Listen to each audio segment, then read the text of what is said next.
Welcome to the channel of PACIFIC414. Show us this loyalty.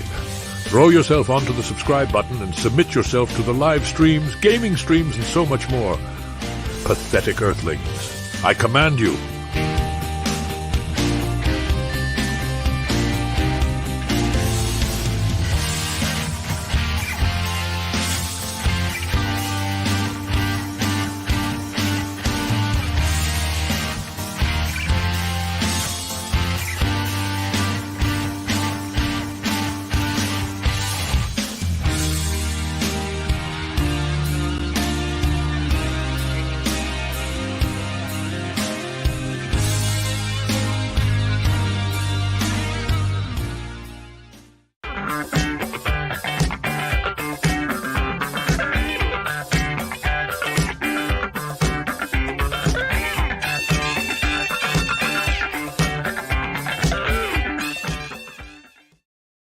Warning: due to adult language and humor, the following content may not be suitable for any viewers under the age of 18.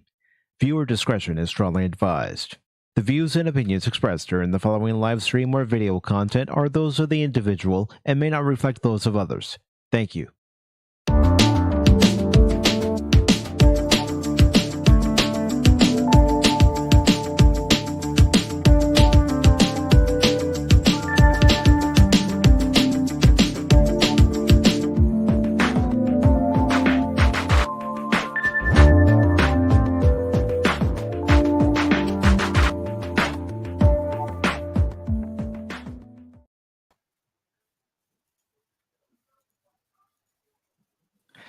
Good morning, good afternoon, and good evening, and welcome one and all to the Sunday edition of PACIFIC414 Pop Talk, along with my co-host this morning, Phil McCracken, and I put that in quotes. I hate you all! I am your host, Mike, and this will be a shorter version of Pop Talk, and I can already hear some people snickering going, a shorter version of Pop Talk? Right, Mike, you can't do short live streams. I've never seen you do short live streams. Watch and learn. But first, before we get underway with the articles that we are going to talk about this morning, I do want to thank each and every one of you for being on the panel last night, being in the chat, and wishing me a happy birthday and all the warm wishes. And, you know, Spock and Cash with their 2 gifts, which I have actually tried out. I tried it out before the stream. I tried out Scars Above before the stream, and I tried out Ski Ritual. I can't even speak this morning. Or into the afternoon. You're a cheap drunk. Oh, maybe.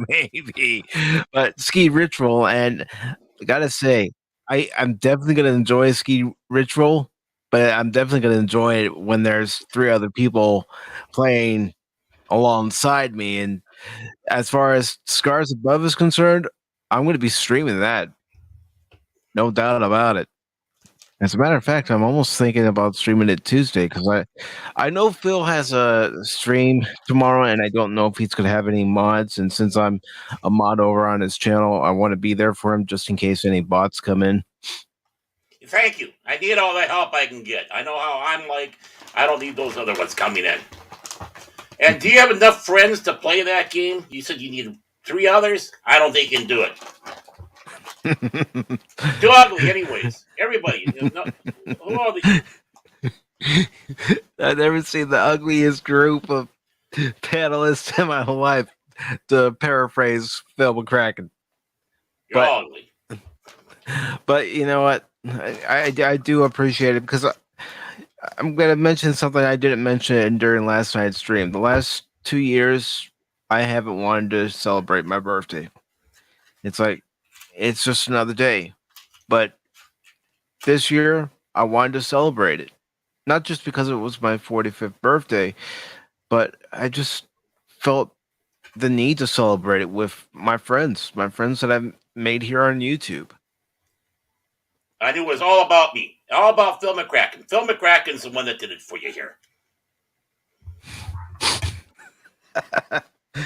I need this morning because it's helping me wake up, Barrett. because I woke up this morning and yes, I had a lot of fun last night, but my body's like, what the hell are you thinking? Staying up till 2 a.m. in the morning. Holy shit! I'm glad I bailed out when I did. Oh God, you're a glutton for punishment. Yeah, but it's because of the different jobs I've had where they had it where I would work late and then have to be back early in the morning that my body's like, okay, sucker, you're up. Mm. I never could do that. I never could get the hang of all that. I'm not saying I ever did. It's just my body's like, okay, 5 hours of sleep. That's all you're gonna get. Mm. Well, that's not bad. I've done 5 hours. Yeah, And no I'm not saying hangover. I'm not saying it's continuous sleep, but part of it could be me just staring at the ceiling for a while. But before we get underway with the articles, I do want to say hello to Jason Fox from 540 Studios. Thank you for coming on to the stream last night. I hope you had a great stream yourself. He's not happy about Star Wars: The Old Republic. He was regaling me with that. It's like, ugh. I haven't been on there for a little bit. I'm not going to have fun. I have a feeling. Uh-oh. Mm-hmm. And see, Captain Fan Nerd's going short. He knows you too well. Yeah. But you know how it is, Baron. I mean, we get to talking on air. We get on a topic or view of that we're just passionate about, and it just keeps going. It's like last night. I'll be honest. Last night's stream flew by. Really? Wow. Yeah. Are you sure it wasn't because of the cheap whiskey? I'm not going to discount the fact that may have played a factor into everything, but I swore I heard some snoring.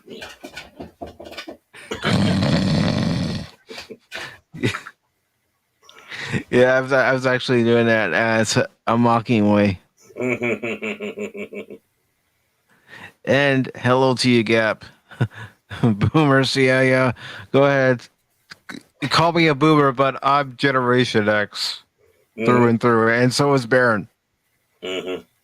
And of course, just want to let you all know that this segment of Pop Talk is brought to you by Gaps Mercantile. That's right, Gaps Mercantile. Do you have no hair, down there? Well, we can take care of that for you, no problem. Curly, straight, blonde, red, it doesn't matter. We can do it for you at Gaps Mercantile. You want the landing strip? You want the full effect? Just give us a call, 1-800-555-BUSH. That number again is 1-800-555-BUSH for Gaps Mercantile. Back to you, Mike. And Gap. No, we are not watching Sailor Moon. I got nothing against the anime. It's the American version that I saw during that anime live stream last year that made me go, stop. I even had to tell DJ, stop. You mean Sociopath Moon? That's what that smile reminded me of. All their smiles. I got a wheelchair. I'm going to run you over. I make sure blades come out just like in those chariot races. You're done for. All you need is the cackle.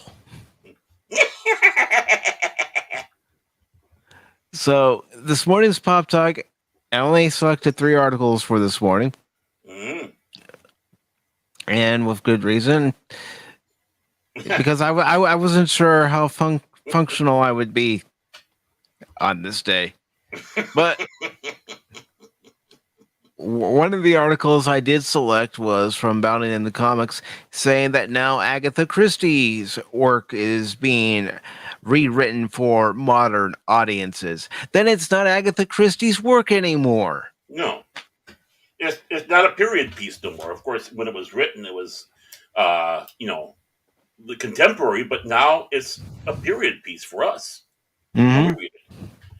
Whether the same thing with Charles Dickens and all these others, where theirs was contemporary, now they're period pieces. And I know you've heard about this before, Baron. You and I have both heard about this before. Back in the 90s, Star Trek Starfleet Academy gets series order at Paramount Plus.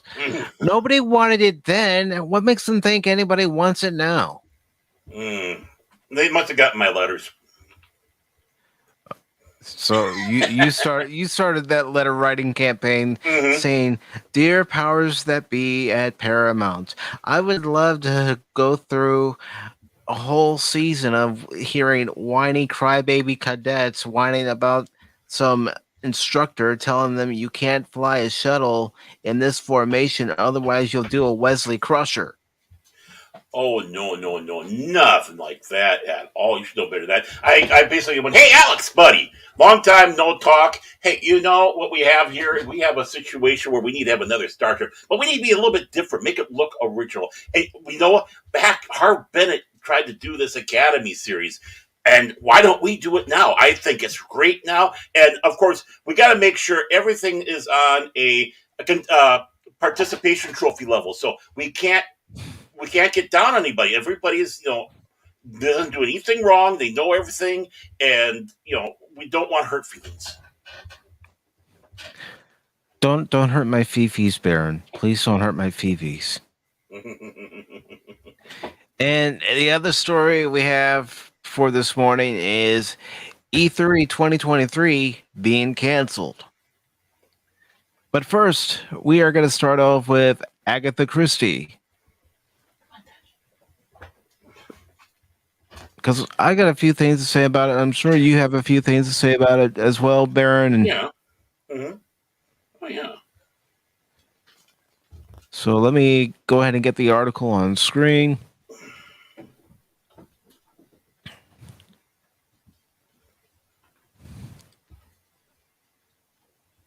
And hello again, Jason. How you doing, brother? So this article comes from Bounty in the Comments. It's by Spencer Bacali.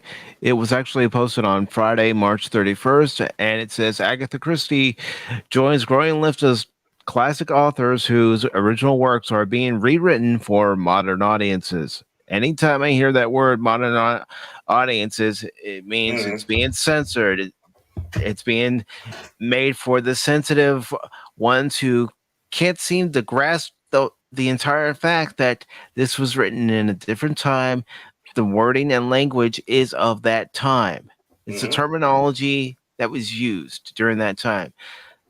And they fail to realize, and this is my opinion, they fail to realize that anything that's written today, any movies that are produced today, TV shows that are produced today, video games that are produced today, will be looked back upon by people and they'll go, what were they thinking? Because you never know. Somebody 10, 20, 30 years from now could say, oh, I find what they did in the 2010s and 2020s offensive as far as their books and entertainment and movies.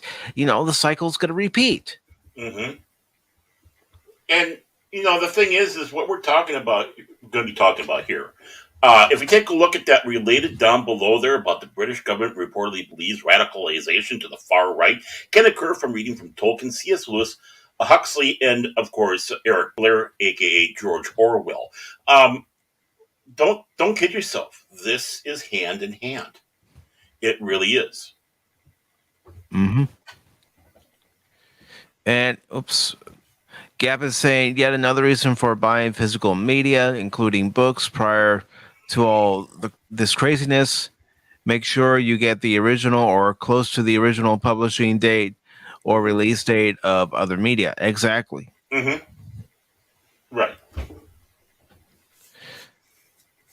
And Jason says, rewritten for modern audiences. Really? Ugh. Right. So the article goes on to say, in further proof that even the most storied creators aren't safe from the pearl clutching of identity politics, the publishing house currently responsible for handling legendary mystery novel author Agatha Christie's expansive library of works, HarperCollins, has commenced updating her books for modern audiences. So These changes were first brought to light by the Telegraph, who were reportedly able to obtain digital versions of HarperCollins' upcoming re-releases of Christie's entire catalog of Miss Marple stories, as well as a choice few Hercule Patriot. Parole, parole. Yeah, thank you, Baron. I'm glad you're here this morning. Yeah, well, it's one of those Belgian things. It's kind of Yeah. French. So parole, parole. Not to be confused with. Now look over here. See this chart? See this chart? Not to be confused with that parole. Now, can I finish? Can I finish? But it says ahead of their official street date, led by the publisher's own sensitivity readers. Oh, God, give me a fucking break. HarperCollins editing is said to have begun in 2020 with the intention to remove any mention, whether it be a description, an insult, a simple reference, or the use of an outdated term such as Oriental, Nubian, or any given character's ethnicity from the author's works. Then it's no longer the author's works if you're going in and you're changing the terminology that was used during the time the book was written. It may be frowned upon by today's standards, but guess what? It's how people spoke back then. And was not meant to be an insult. No. Orient, it was a classification of direction, and these people lived in the Orient. The Orient.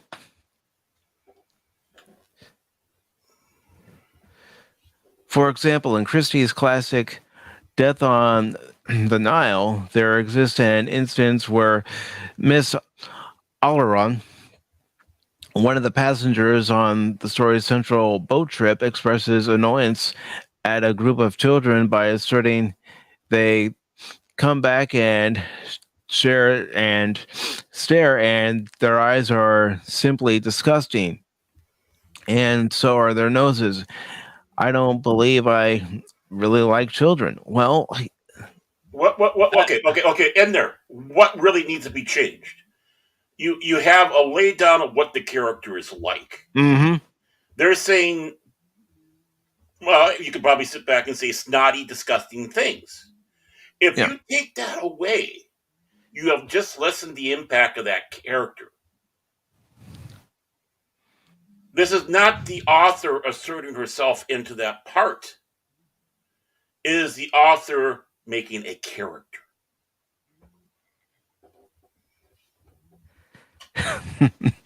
And the guy's saying, I don't know how you could read the chat with all the stream elements and night bots.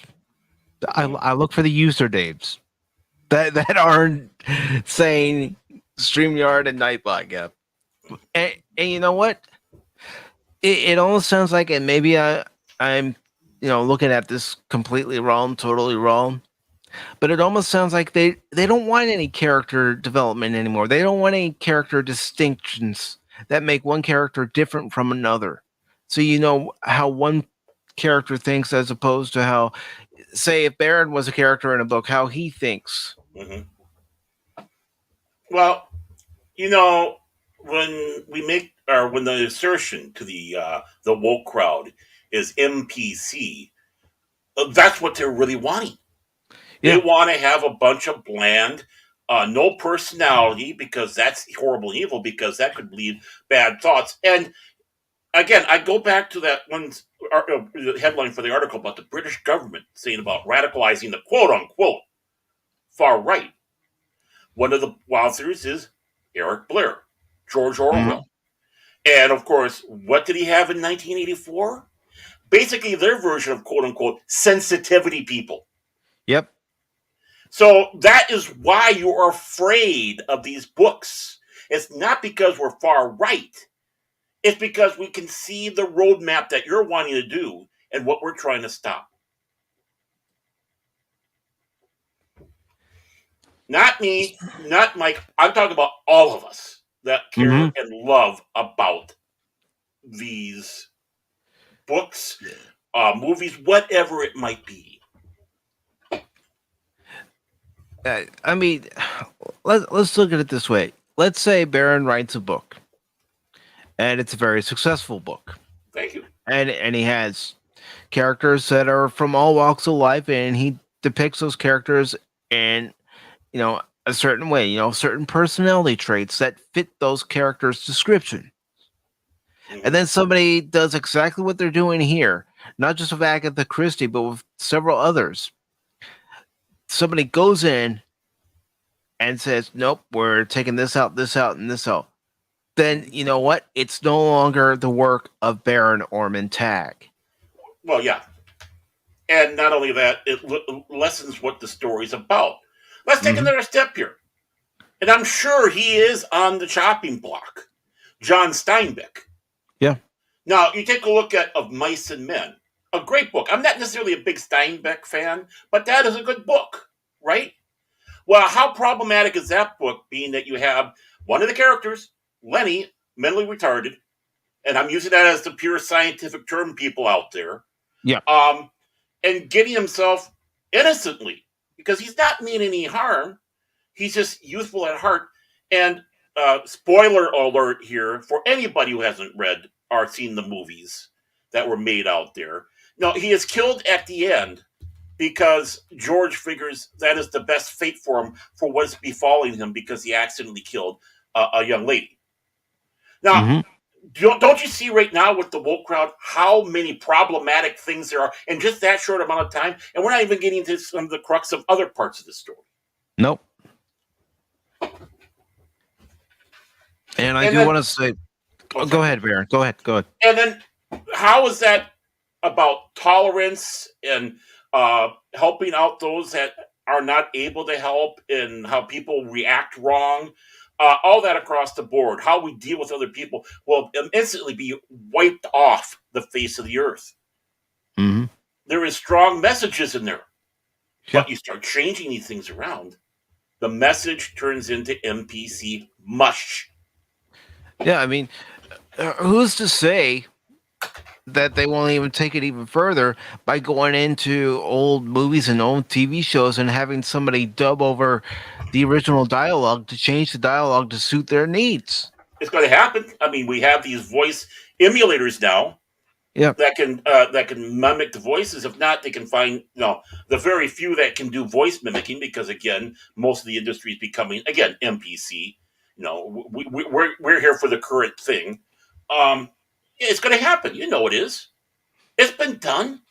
This is the quote unquote airbrushing out, just like the infamous picture of Stalin, where you see the three guys around him. Then the next picture, one of the guys airbrushed out. Then another guy's airbrushed out. And then finally it's just Stalin himself, because each of these people got on the wrong side of Stalin. And, of course, we have to whitewash the history for how it's supposed to be, how we view it. And this is my opinion on history.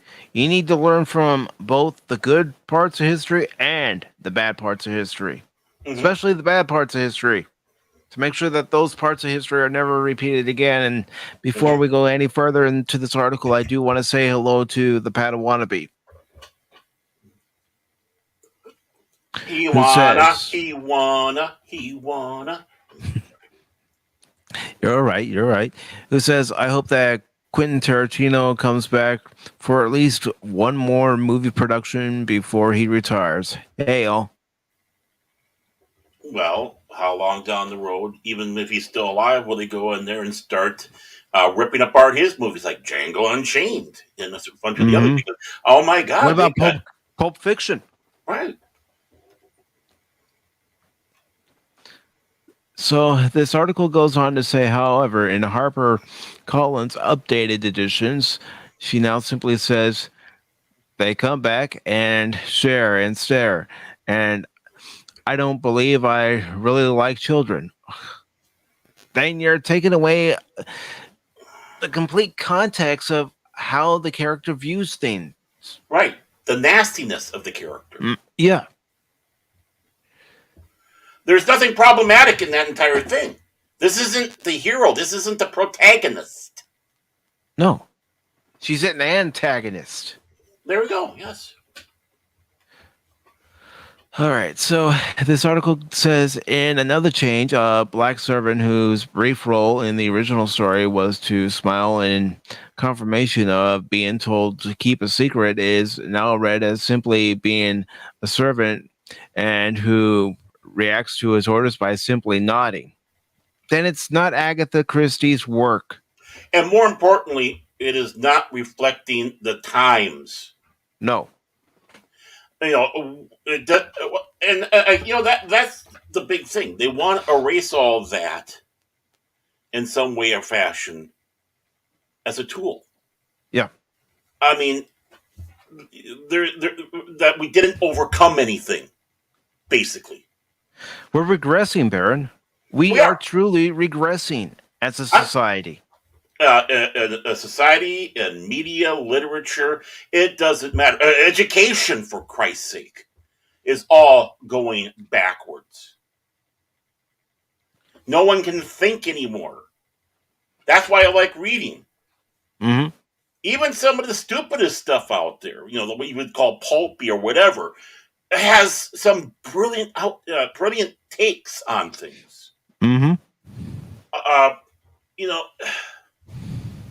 yeah, it's like the Man in the High Castle. I mean, what we're dealing. One. I knew this would be a difficult article to get through, but I just knew that I had to speak about it because I'm gonna say it. I'm tired of these wokies getting so offensive about things written years upon years ago, centuries ago. Right. It was written during that time. Stop being so offensive. Stop taking everything so literally and actually read the book and actually take the message that the book is trying to give you the way it was intended. Well, you hit it The on the reason nail. the reason why these characters are written that way, especially your antagonist, is because you're supposed to see the ugly side of them. You're supposed to be able to read it and go, I really don't like the way this character is acting toward this character or how this character views. That's the point. That's the point of any villain. The villain isn't your anti-hero, it's the villain. And go ahead, Baron. Well, sorry. I just lost my thought because I was looking ahead on all this and starting to get fuming on that. But no,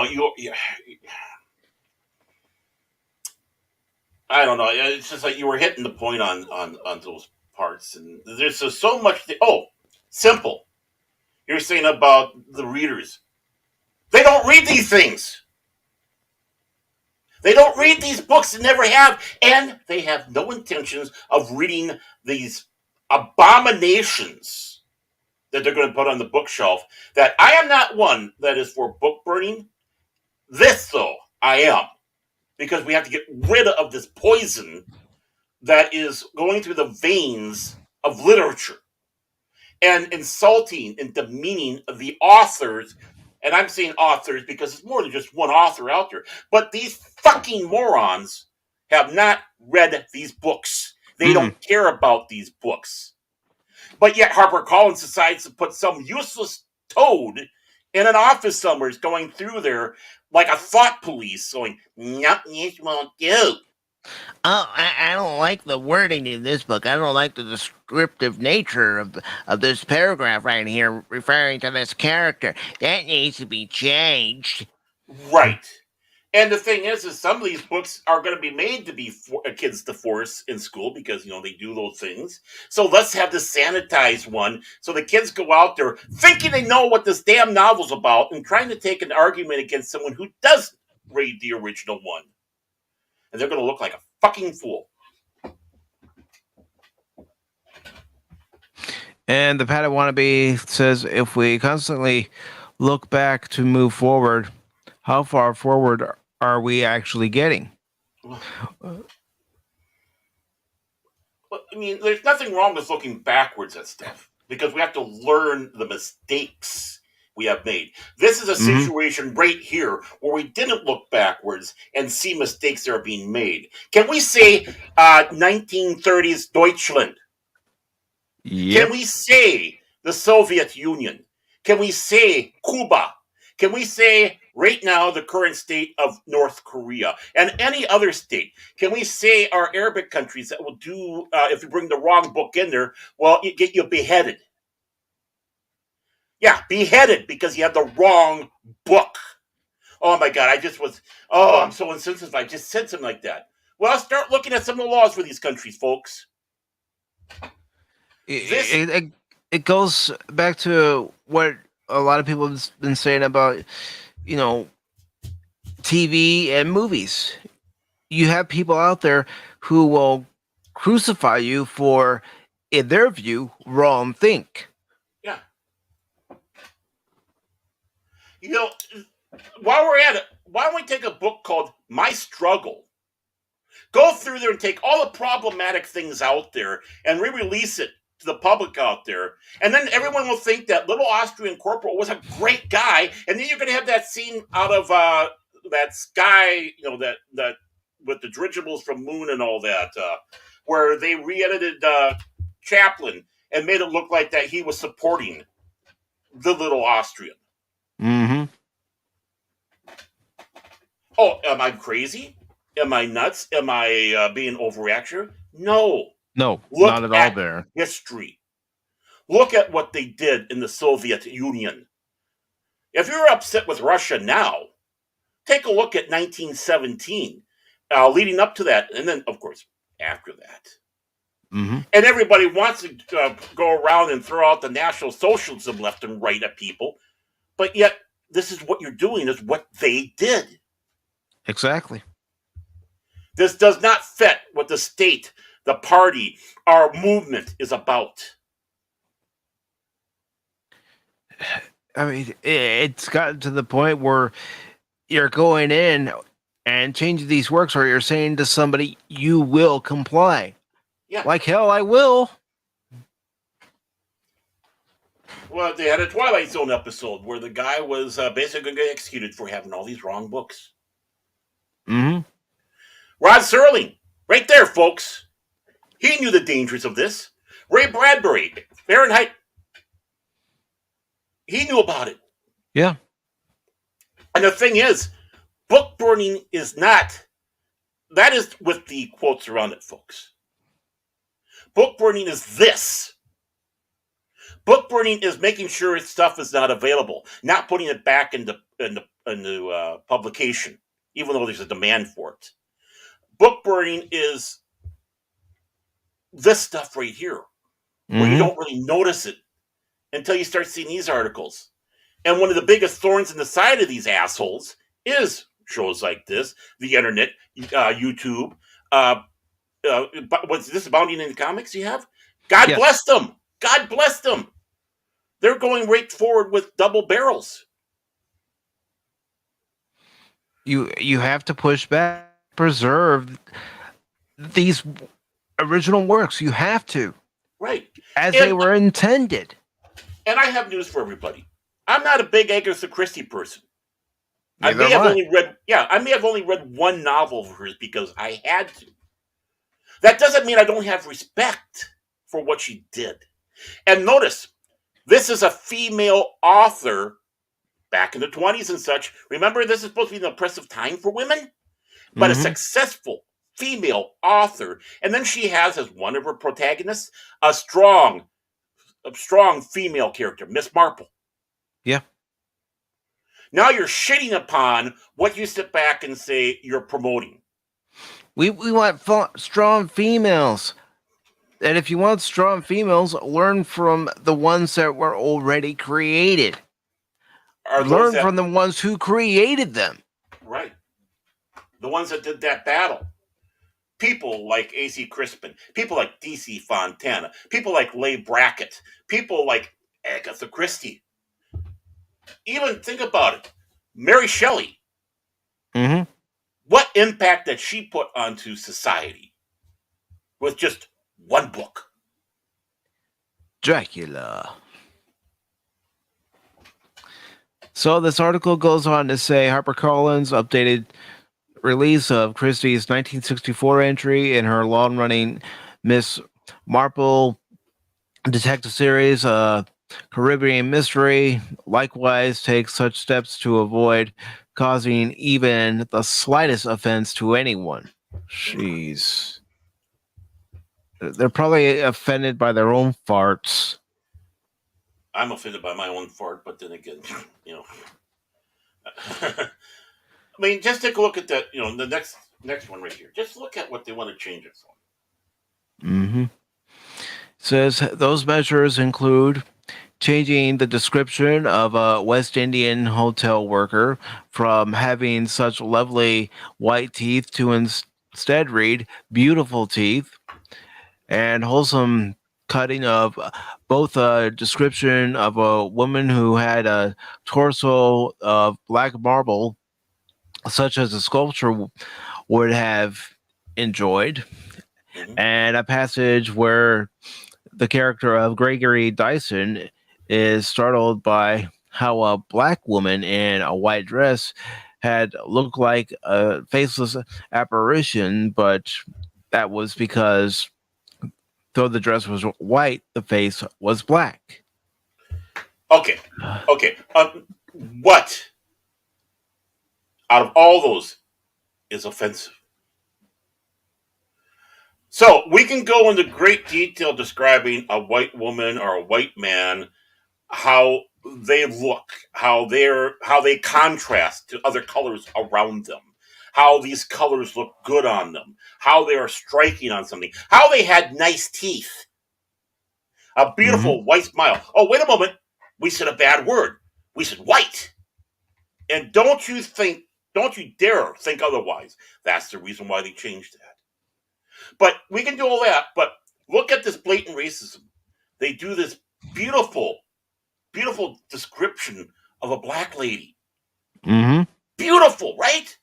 And you get it right there. This woman is striking. Yeah. She stands out because of her color choices that she wore. Okay, women out there, women, how many do that? How many of you go out that way? You want to make sure that the colors strike and make you look as flattering as possible. That makes you stand out. Huh? How many? That makes you get noticed. A woman wearing a black dress, a white woman wearing a black dress, a black woman wearing a white dress, maybe wearing a red, whatever it is, it doesn't matter. Whatever the color looks like that goes off of your skin tone, because Lord knows, even amongst whites, amongst blacks, amongst any ethnicity, there's skin tone ranges within that. Mm-hmm. But now that's racist. Having someone looking good is racist. Well, according to modern sensitivity, which I do not agree with. So modern sensitivity doesn't know what beauty is. Look at most of the people who are going out there promoting it. Your blue-haired land whales, your triggly puffs, your pathetic waste of humanity. And I'm talking about even males too. I mean, look at the men that are behind it. Actually, the chin-bearded morons. Mm-hmm.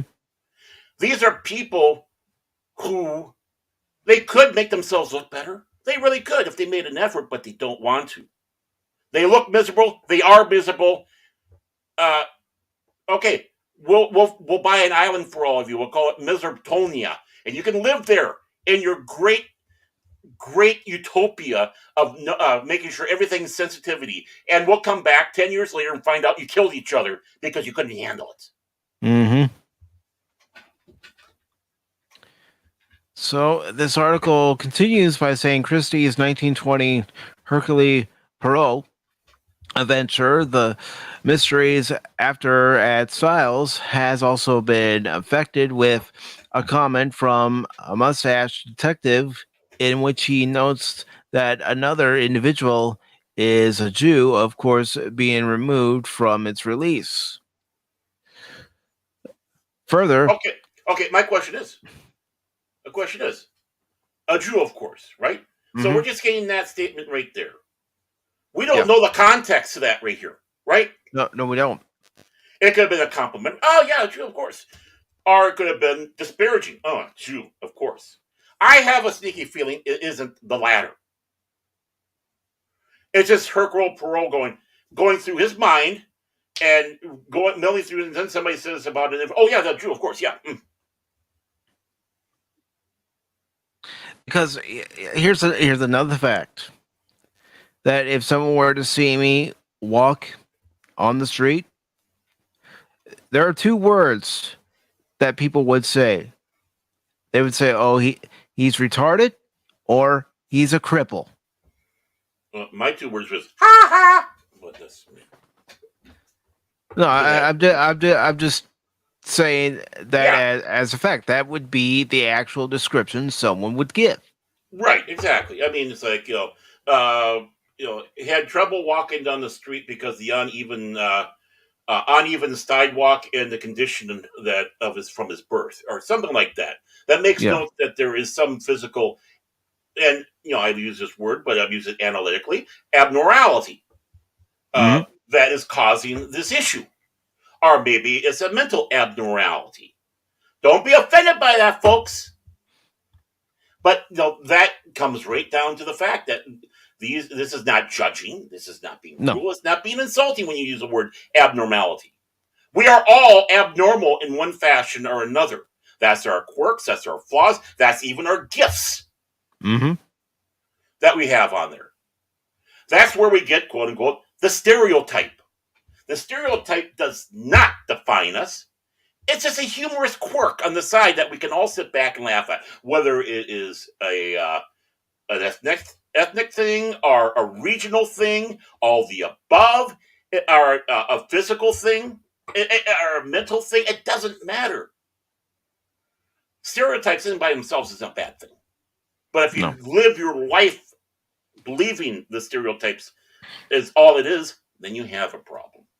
That's why we make fun of ourselves. We make fun of our stereotypes. And what does that mean? We're making fun of ourselves. We're making fun of how we look, our talk, our just have the whole list of the things that these goddamn morons are trying to erase to turn us into nothing but fucking robots. And that's what they want. That's exactly what they want. So the article says further, a description of a young woman of being a gypsy type has been updated to instead list her as simply a young woman. Okay, you have just destroyed that character right there. You have an idea when you say gypsy like, oh, but that's offensive. Gypsy's an offensive word. Get over it. I have news for you. Hebrew was an insulting term used by the chosen tribe. What did they do? They took it and used it for themselves. I mean, honestly, it's either you get your adult underwear on and pants on and face the world and do a laugh, take it over. Just like Yankee Doodle was an insulting song to us. But what did we do? We took it, and now it's basically, just like apple pie and Chevrolet. It's just as American as that now. Yeah. I mean, are we going to start going after those that sit back and say he's living a bohemian lifestyle? That sounds pretty fucking insulting to me.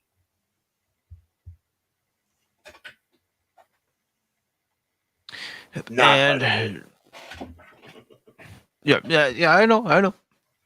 That's why I gave it a few moments. And the article says, meanwhile, in the author's 1979 anthology, Miss Marple's Final Cases and two other stories, a reference to a character's Indian temper has been edited to instead make note of his temper, while all uses of the words natives have been either dropped or replaced with the term local. Absolutely friggin' ridiculous. This is horseshit. It is. And finally, it appears that all uses of the N-word have been removed from her works, including, and then there were were none, which was originally named after the children's nursery rhyme, 10 Little. And you get, you get the point. So, but not only that, that was the UK release of the book. The other release name was also 10 Little Indians. Oh my! It's just again, believe it or not, that word was not that powerful back in those days. Yeah, it was derogatory. Yeah, it was insult or insulting way of saying something. But it wasn't reacted to, and it was used for a purpose. Mm-hmm. No, the bad words are used for a purpose. And the article finishes off by saying, sadly, Christie is not the first widely renowned author to have their works altered according to contemporary standards following their death. Most recently, both famed children's writer Roald Dahl, I can't even speak right now. Roald Dahl and 007 creator Ian Fleming, and like I said, I can't speak. I noticed. Had their respective bibliographies ripped through and butchered in order to avoid sparking any sort of internet backlash against their current publishers. Oh gosh. Well, the thing is those failed. I mean, not only were people like us rising up, but you had people, basically the publishers that had the rights to those books in other countries, other languages, rising up and attacking these limeys. Oh my word! I said limey. That's but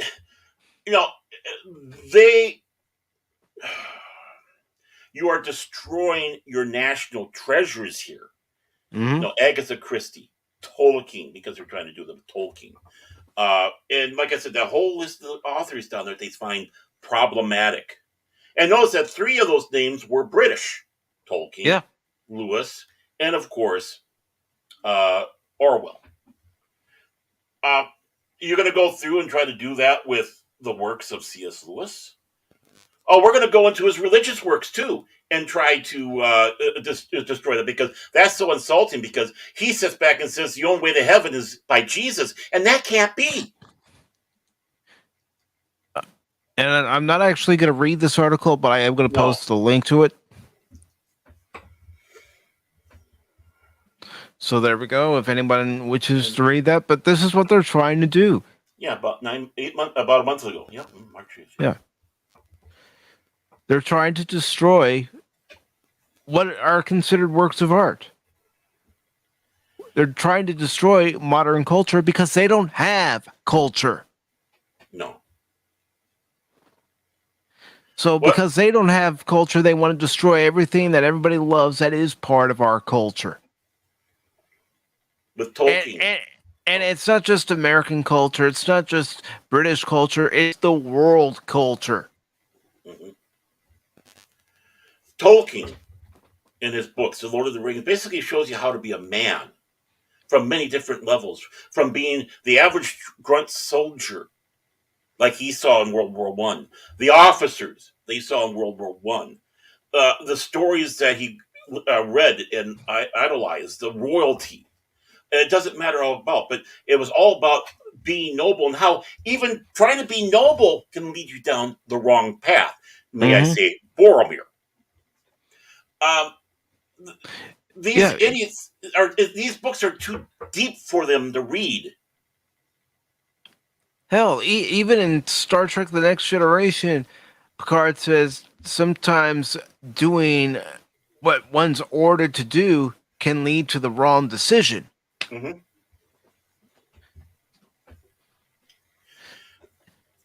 This is an abomination. This is what destroys societies. When you want to start talking about dark ages, when you want to talk about the burning of the Library of Alexandria, well, this is going to the same path, folks. Yep. There are things that are written that are uncomfortable, and you know what? It was meant to be uncomfortable. They want you to squirm. They want you to be put in the position of the character who is telling the story in the book. Yeah. White man's burden. There's one right there. Role reversal. To try to get you to think about how you treat your fellow man, doesn't matter what color their skin is Mm-hmm. or where they're from. This is why humanity socially is de-evolving. This is why humanism is bullshit. Because if you're a true humanist, you'd be looking at all the stuff that was in the past and take it to heart and realize we cannot redo this again. And of course, the next thing is called forgiveness. The one concept that even a Christian or religious person has a problem with, but tries. But many of the people I've encountered with that are humanists sit back and say, oh, we can't forgive. I can't find myself to forgive. I'll hate this person forever. Well, then you're not advancing. What are you going to do? Save it for the next generation? And they can say, oh, the next generation can pick up. I'm going to, and so on and so on and so on. You're bullshit artists. It starts now. And when I say forgiveness is all this stuff about reparations and all this other crap where people got to pay for the sins of the fathers, grandfathers, and so on and so forth. You didn't do the crime, but we're going to punish you. We're going to punish you for the crimes of your ancestors. We can go around, and it's not too hard. Every ethnic, every regional, we can go through and find every reason to punish everybody. But I'll tell you one thing.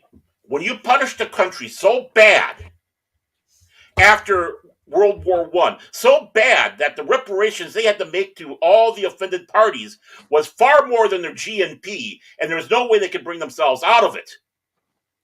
That country rose up and almost took over the fucking world back in 1930s and 40s. Mm-hmm. Because people want to be pissants. And guess what? This is my opinion on that as well. If the United States was the only country left standing during that time, I don't think we would have survived. No. I don't think we would have survived facing war on two different fronts. Mm-hmm. You had Yahtzee Germany. I know how YouTube is about using the actual word. That's why I say no National Socialists, just to really fuck them up. But you had Yahtzee Germany on one side and the Empire of Japan on the other side. You think the United States could have fended them off? I don't think so. Well, we were far too weak at the beginning of the war because of the Treaty of Versailles. Yeah. Trying to follow all that stuff, and now you had a military machine built up. You had Brits on both sides of the on both theaters. You had Australians on both theaters. I mean, people were giving it all. Mm-hmm. We had people going over to Britain to help the British out. Even though we weren't officially in the war, we still had people going over. We still had supplies going over. Mm-hmm. How do I know this? It's history. History that I have learned. History that needs to be learned even to this day. That humankind is not perfect. Humankind has its flaws, and because of those flaws, it has an ugly side that we need to learn from and make sure we prevent those ugly parts of ourselves from happening again. That we prevent atrocities from happening again. Right. Because an author writes something or writes a character a certain way does not mean he is putting himself in there.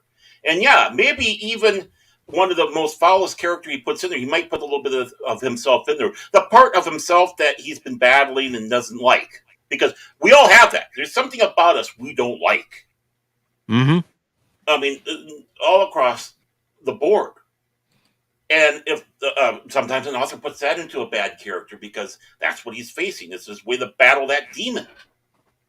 But it's not necessarily what that man man or woman is. It's just a little thing. But because they write a character, most people sit back, all the world's but a stage and we merely the players from Shakespeare, which is kind of a melancholy thing. It's kind of a down whatever. And people say about how, that was Shakespeare's outlook. No, it wasn't. That was not his outlook. It was his character's outlook. Mm-hmm. But yet they identify the character in that phrase. That's something that comes out of a personal belief of William Shakespeare. Of course, those of you who don't believe that Shakespeare, Bacon, whatever, all across the board. But it doesn't matter what was put into that book and what we know of William Shakespeare. It was not him. No. So you start divorcing the art from the artist in these actions. We say that all the time about actors. But we're talking about even the authors, because they're presenting something in some fashion or another. And yes, they grab things because, you write what you know. Whether you're basing off somebody you know or something about yourself or whatnot. It doesn't Whatever matter. experience you may have had in the course of your life, you're putting it into your work. Mm-hmm. And these are struggles. And what phrases are we going to have today that's going to be deemed horrible in the next 50 years? Mm-hmm. And, of course, we like to laugh at all the other people's sensibilities. Well, what about the next generation laughing at yours? How much a bunch of fucking idiots you were when you were saying that about everybody else because they didn't have the proper sensitivity. Yeah.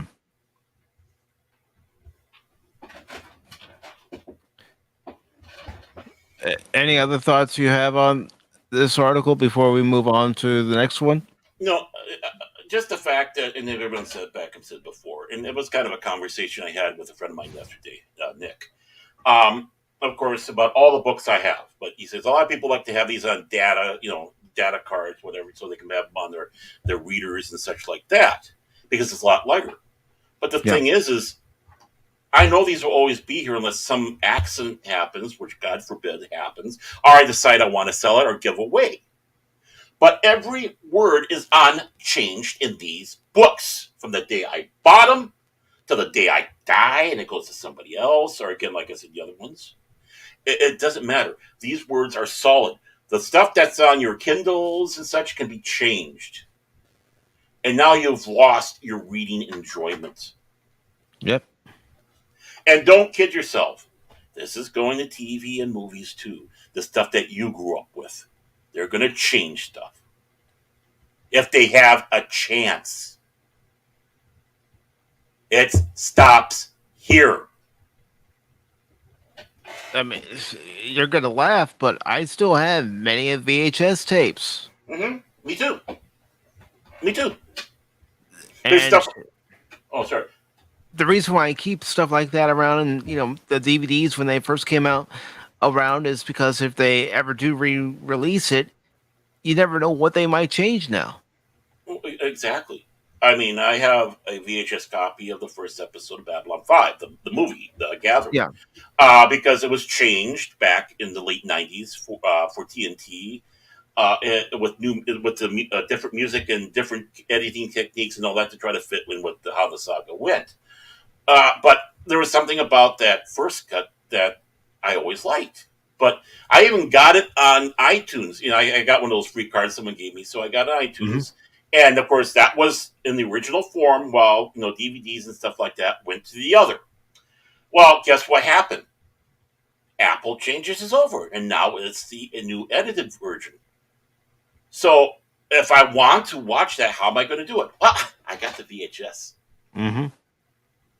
There's many titles on VHS that will never see the light of day on DVD or Blu-ray. And for that matter, there's a lot of stuff on DVD that won't see the light of day on Blu-ray. Yeah. So, moving on to our next story. Yay. And I'm going to say one final thing. The main lesson you're getting from all this from the Agatha Christie story is hold on to the original material. If you have a copy of her books that were originally published, hold on to them. And look how they're treating a female author who has strong female characters. Yep.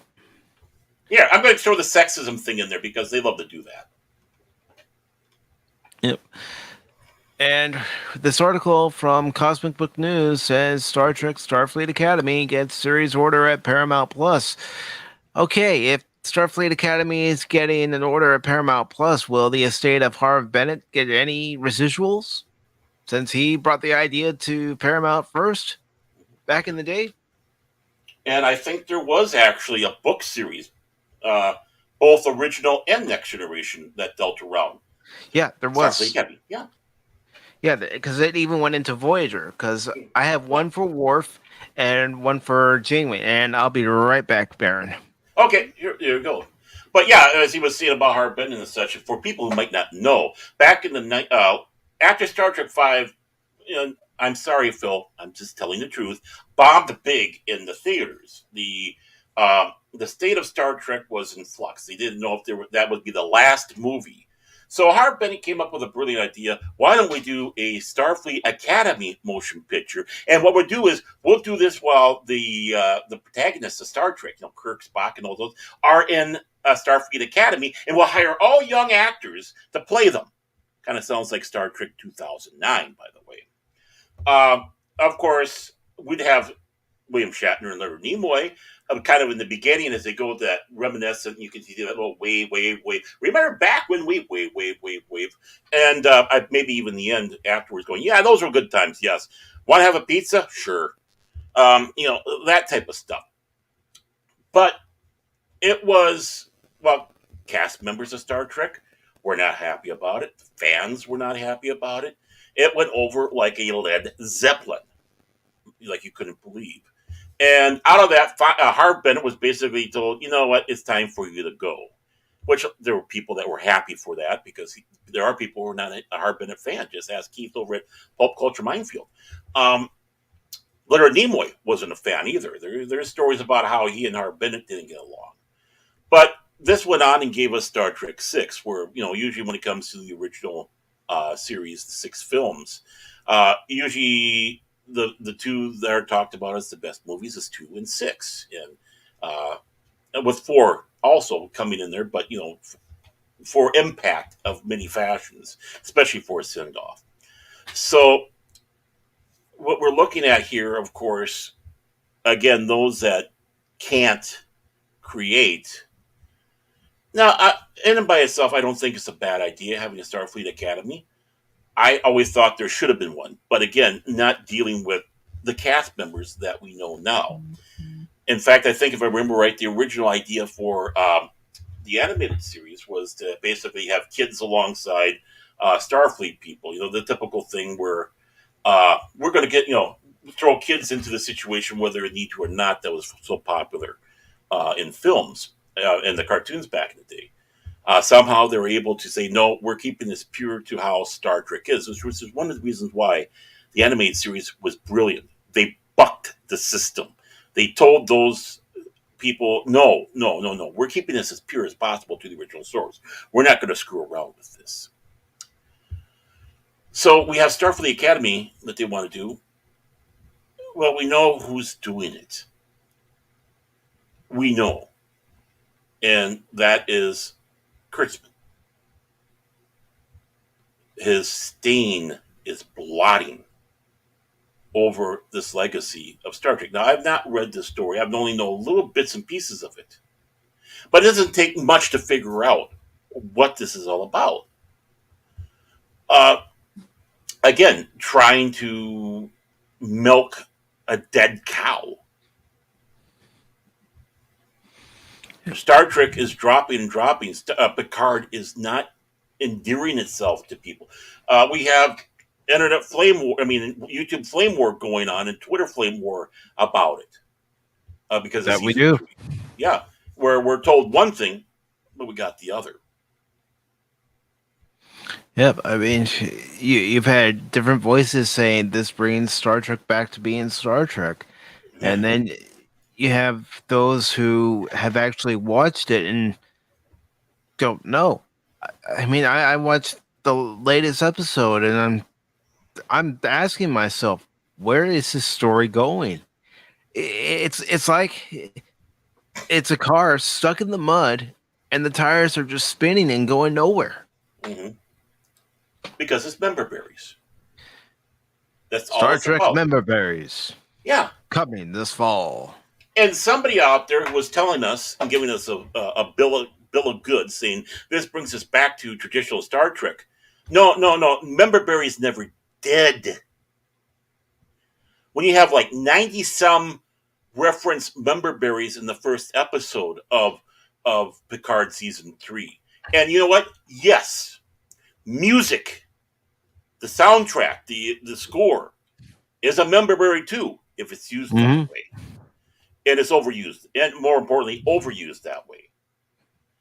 There's nothing wrong with a little when when a character is introduced. You see Seven, you have a little bit of that Voyager theme, but it goes away, and that's basically all you hear.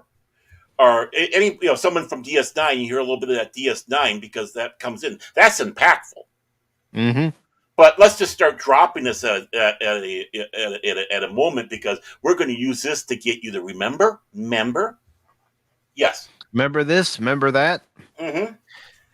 But see, I'm also looking at it this way too, Baron. You don't have to put in the Voyager theme or the DS9 theme when a character from that particular series shows up. Just seeing that character on screen, Mm-hmm. everybody who actually watched the shows when they originally aired or watched them on DVD, Mm-hmm. they'll know what adventures that those particular characters went through. Well, this music is like CGI. Of course, you got the character, which is the practical model, Mm-hmm. and it does a great job. But you put a little CGI on where it's like a couple of notes off of that to enhance it even more.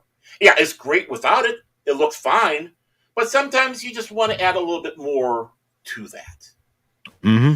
But just like CGI, how that's overused and is relied upon because people can't do practical models anymore. Instead of having practical models and using the CGI to help enhance a little bit to help along what you're doing, it's the same thing. So Yeah. you're right. You do, for these characters you don't, but sometimes it's just nice to have that little that hits the heart. That's not a member berry. That's just a nod. Yeah.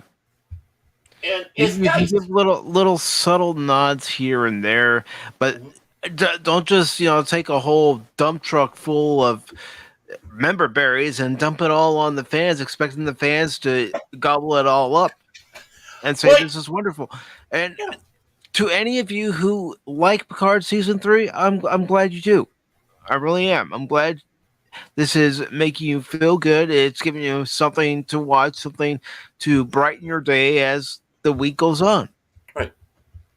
Yeah, I mean, if you like it, you like it. Tough. Yeah. But we're saying what way we don't like about it. And just give an idea how Star Trek did it right. Star Trek the motion picture, right? That gave us that resounding da da da da da da da, right? Which of course went on to Next Generation. But it's like Mm-hmm. very inspiring, feels very nautical sailing type, we're going on an adventure. But yet when Captain Kirk does his little captain's log, I think it was after the wormhole situation, and Spock joined on board. You could hear Jerry Goldsmith was smart enough and wise enough and knew how to use it. The Star Trek thing. It was just a small little thing, but it was that little nod to help remind us, yes, you are now home. Yep. These are the characters you remember. This is the ship. Yeah, she looks a little different, but this is still the ship that they had the adventures on. Right. Everything else, this is all, just like the music. It's been, but we're going to have that little bit there just to go, We're home. because it's nice. Yeah, exactly. Because that's all part. That's what music, what a score for a movie is to help you with. I can't tell you how many times I've listened to the soundtrack score for the motion picture Star Trek V, First Contact, Insurrection, and Nemesis over and over again. Mm-hmm. Yeah, maybe some of those movies aren't as great as they could have been, but the music is the shining shining star of those feature films. Between Goldsmith and Horner, those were the two that really made the impactful hit for music. They knew how to use the music. Like Horner sat back and said about Star Trek 3, he said he changed the Klingon theme to what he had, which was more of a nomadic, whirling dervish type of thing where you see a nomad. He said he changed it because he didn't think these Klingons deserve that noble sounding dun dun dun dun dun dun. He wanted something that didn't reflect almost that noble warrior spirit that the Klingons have. And it's like he explained it. Why? And it makes sense. Yep. So this article from Cosmic Book News, of course, it's saying that Starfleet Academy gets a series order, will follow the adventures of a new class of Starfleet cadets as they come of age. So they're going to whine and cry about not being, in a position on a starship as a cadet. The captain's cruel, the lieutenant's cruel. Oh, that Andorian, well, he just doesn't like my species. Mm-hmm. Yes, pink skin. Nice Strand reference. Should I be offended by that, by the way? No. And speaking of Strand, I do wish that there was another season of Enterprise. May not have been perfect, but it was better than what we're getting now. Yeah, and you would have gotten the new design of the Enterprise. Yeah, they would have added the secondary hull, which it should have had in the first place. But yeah. So this article says Paramount Plus today announced that the series order for the all-new original series Star Trek Starfleet Academy. Well, how could it be original when someone else came up with the idea first? Yeah, well, more than it's not an original idea. Yeah, I mean, several people have. Be honest. Yeah, I mean, just not one, but more. Yeah. It says the details include the series will follow the adventures of a new class of Starfleet cadets as they come of age in one of the most legendary places in the galaxy. Produced by CBS Studios, the series will begin production in 2024. Yeah. Star Trek Starfleet Academy. Listen, it's fine as a video game, but I don't think it's going to be fine as a series. But Star Trek Starfleet Academy will introduce us to a young group of cadets who come together to pursue a common dream of hope and optimism. But we're not getting that dream of hope and optimism in current Star Trek. No, we aren't. Not at all. You're getting a lot of apologies, and I'm sorry. I'm sorry, Baron. I'm sorry for asking you to come on to Pop Talk and basically pointing the phaser at your head to tell you to do it. I apologize. I mean, I fully support you guys. In fact, this is what I have to say. This is Patrick Stewart, and I always watch Pop Talk with PACIFIC414. Make it so. I'm sorry. I'm sorry, I really can't stand Pacific, and I certainly can't stand Baron Orman-Tag, and I really can't stand Phil McCracken or Cash Money 007 or anyone who watches Pop Talk. Really? It's like...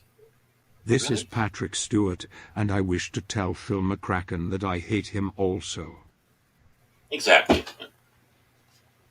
So the article continues by saying, under the watchful and demanding eyes of their instructors, they will discover what it takes to become Starfleet officers as they navigate blossoming friendships, explosive rivalries, first loves, and a new enemy that threatens both the Academy and the Federation itself. Okay, so it's just going to be a teen drama, sounds like.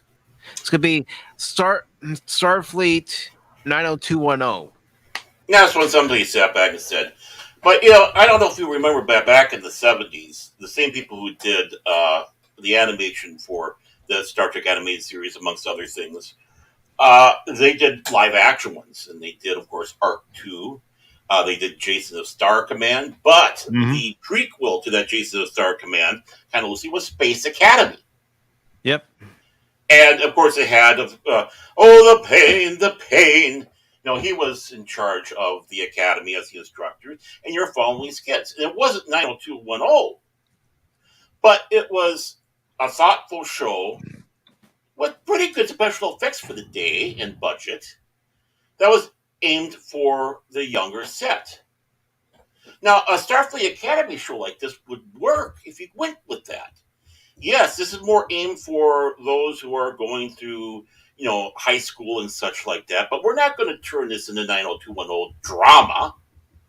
We're going to turn this into science fiction with the Roddenberry touch. The optimism, which these guys, I mean, if they think Star Trek's optimism now, my God, I hate to know what they think is dystopian. But this series could really work, but in the right hands. And this isn't the right hands. These morons cannot do it. And I don't mind if I'm being insulting today. I'm a little feisty today, I think. But yeah, I mean, Alex Kurtzman, you're an idiot. You're a moron. You're a buffoon. You have an IQ of 42. Notice the reference there about, Checkers Guide the Galaxy and keep it in the science fiction thing. I just want to check to see, make sure you saw that there. And I want to say hi in the chat, by the way. I'll take over here. And, of course, we have my super wrench himself, good old John Rendell. We have Darius Munchausen. Munchausen by proxy? Aha, couldn't help myself. He has joined the chat. Welcome, welcome, welcome.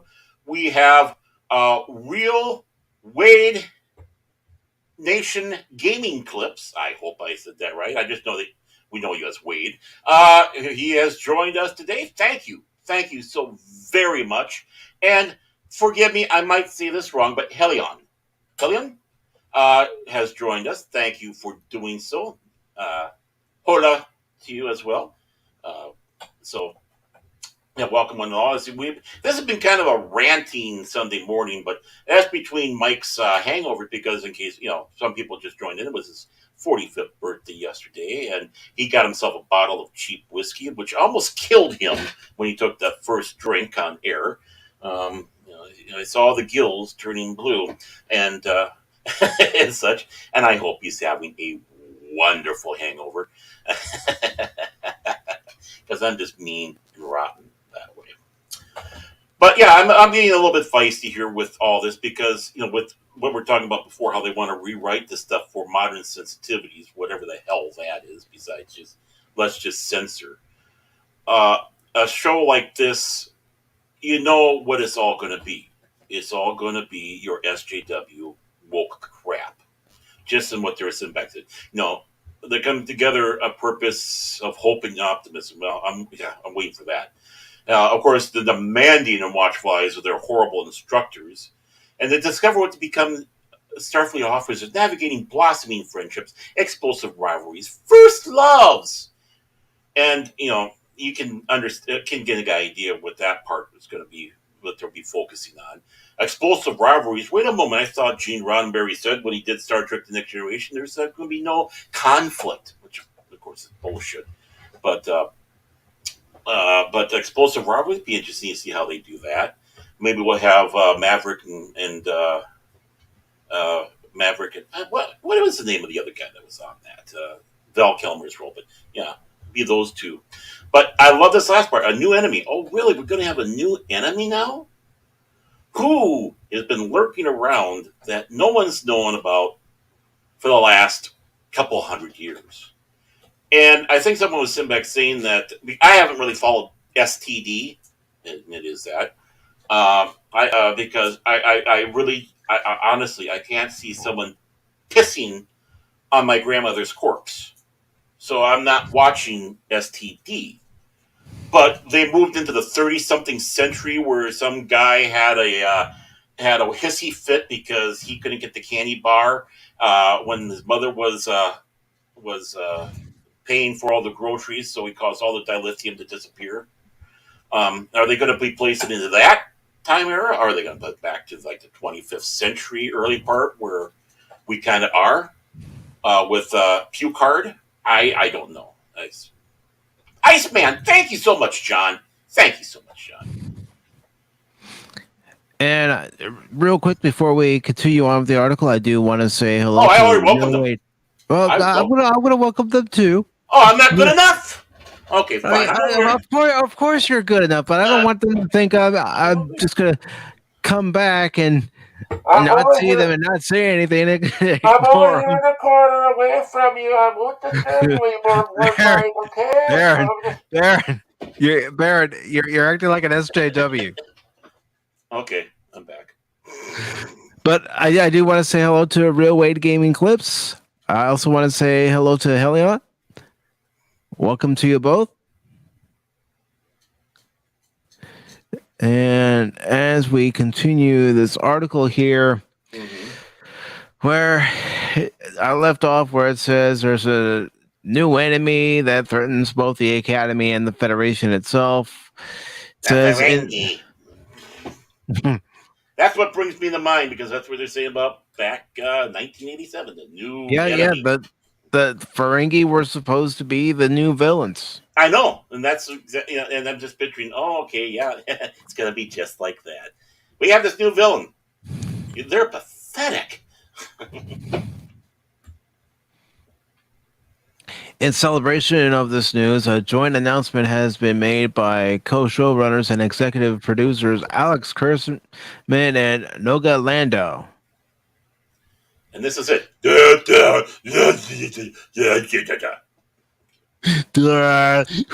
We're making more Star Trek.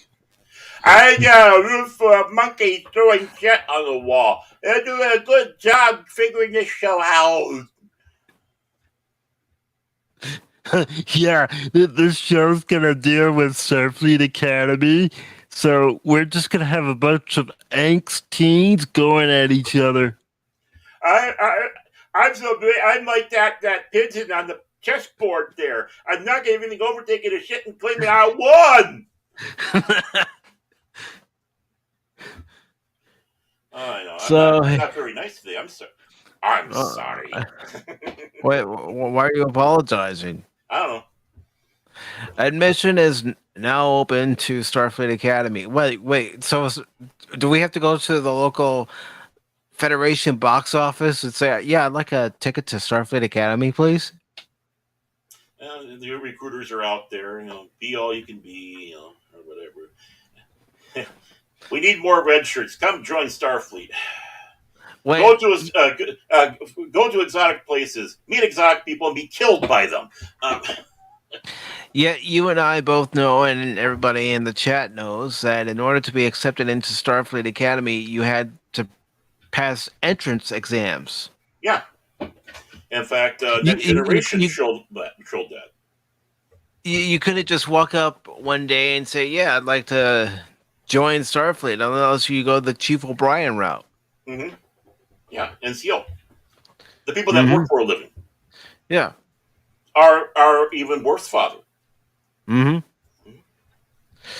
Admission is now open to explore the galaxy, captain your destiny. For the first time in over a century, our campus will be reopened to admit individuals a minimum of 16 Earth years or species equivalent who dream of exceeding their physical, mental, and spiritual limits, who value friendship, camaraderie, honor, and devotion to a cause greater than themselves.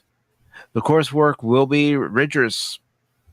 The instructors among the brightest lights in their respective fields, and those accepted will live and study side by side with the most diverse, there they go, they're throwing in one of their key words, population of students ever admitted. Today, we encourage all who share our dreams, goals, and values to join a new generation of visionary cadets as they take their first steps toward creating a bright future for us all. Apply today. Originally, we would have wrote that as and rid of themselves to rigorous and will live side by side from beings from around the Federation and beyond. Mm-hmm. Doesn't that sound a hell of a lot better than that bullshit? Yeah. Yeah, I mean, reading that, it makes me want to join the Orion Syndicate. Well, have you seen the ladies? Yeah. Humana. You do realize while you're doing this mission, because that Orion over there came by you and you, well, were enticed. Yeah, of course I was. Mm-hmm. Remember to wear your raincoat, guys. So our article says that Kurtzman and Landu will serve as co-showrunners and will executive produce the series alongside executive producers Gia Viola, Aaron Bayers, Jenny Lumet, Rod Roddenberry, Trevor Roth, Frank Siracusa, and John Weber. How many showrunners do you freaking need? Here, that's just it. It's like the joke where they need to have 4 writers and 2 producers to do baby, yeah, baby, yeah. Okay, so we're going to have numbnuts and morons serving as showrunners as executive producers of the series, alongside executive producers. We don't know nobody. Don't know who the hell this person is. Don't know who the hell this person is. Give me my money. My daddy did this. Moron, another that we never heard of. Moron that we never heard of, and another moron we haven't heard of. I don't know if you ever watched Freakazoid. Yeah. Back in the day. Yeah, it's been ages since I've seen it. But there was a character that was called I Am Moron. Mm-hmm. Yeah, yeah. And the reason why I bring that up is because I Am Moron used the same voice that Barrett and I have already used. I don't know. That's the voice that goes back to Stan Freeberg. Or even before that. Yep. Stan Freeberg, look it up if you don't know. Okay, Wikipedia's there. Yeah, okay. And of course, it says Starfleet Academy will be produced by CBS Studios in association with Secret Hideout and Roddenberry Entertainment. Okay, I'm gonna do something here before we continue on. I know he probably hasn't heard it. You know, we're small. We only have, I think, right now 6 people watching. All that. So it doesn't mean anything. But I'm going to call out Rod Roddenberry. You fucking moron. You're allowing this shit to happen. This is not what Star Trek's about. And you fucking know it. You had to wait until your daddy was dead and part of him shot into space and your mommy was dead before you could kill her. I get all the money now and allow this bullshit because that's exactly what it's about. I'm getting money. It's nothing about having any legacy.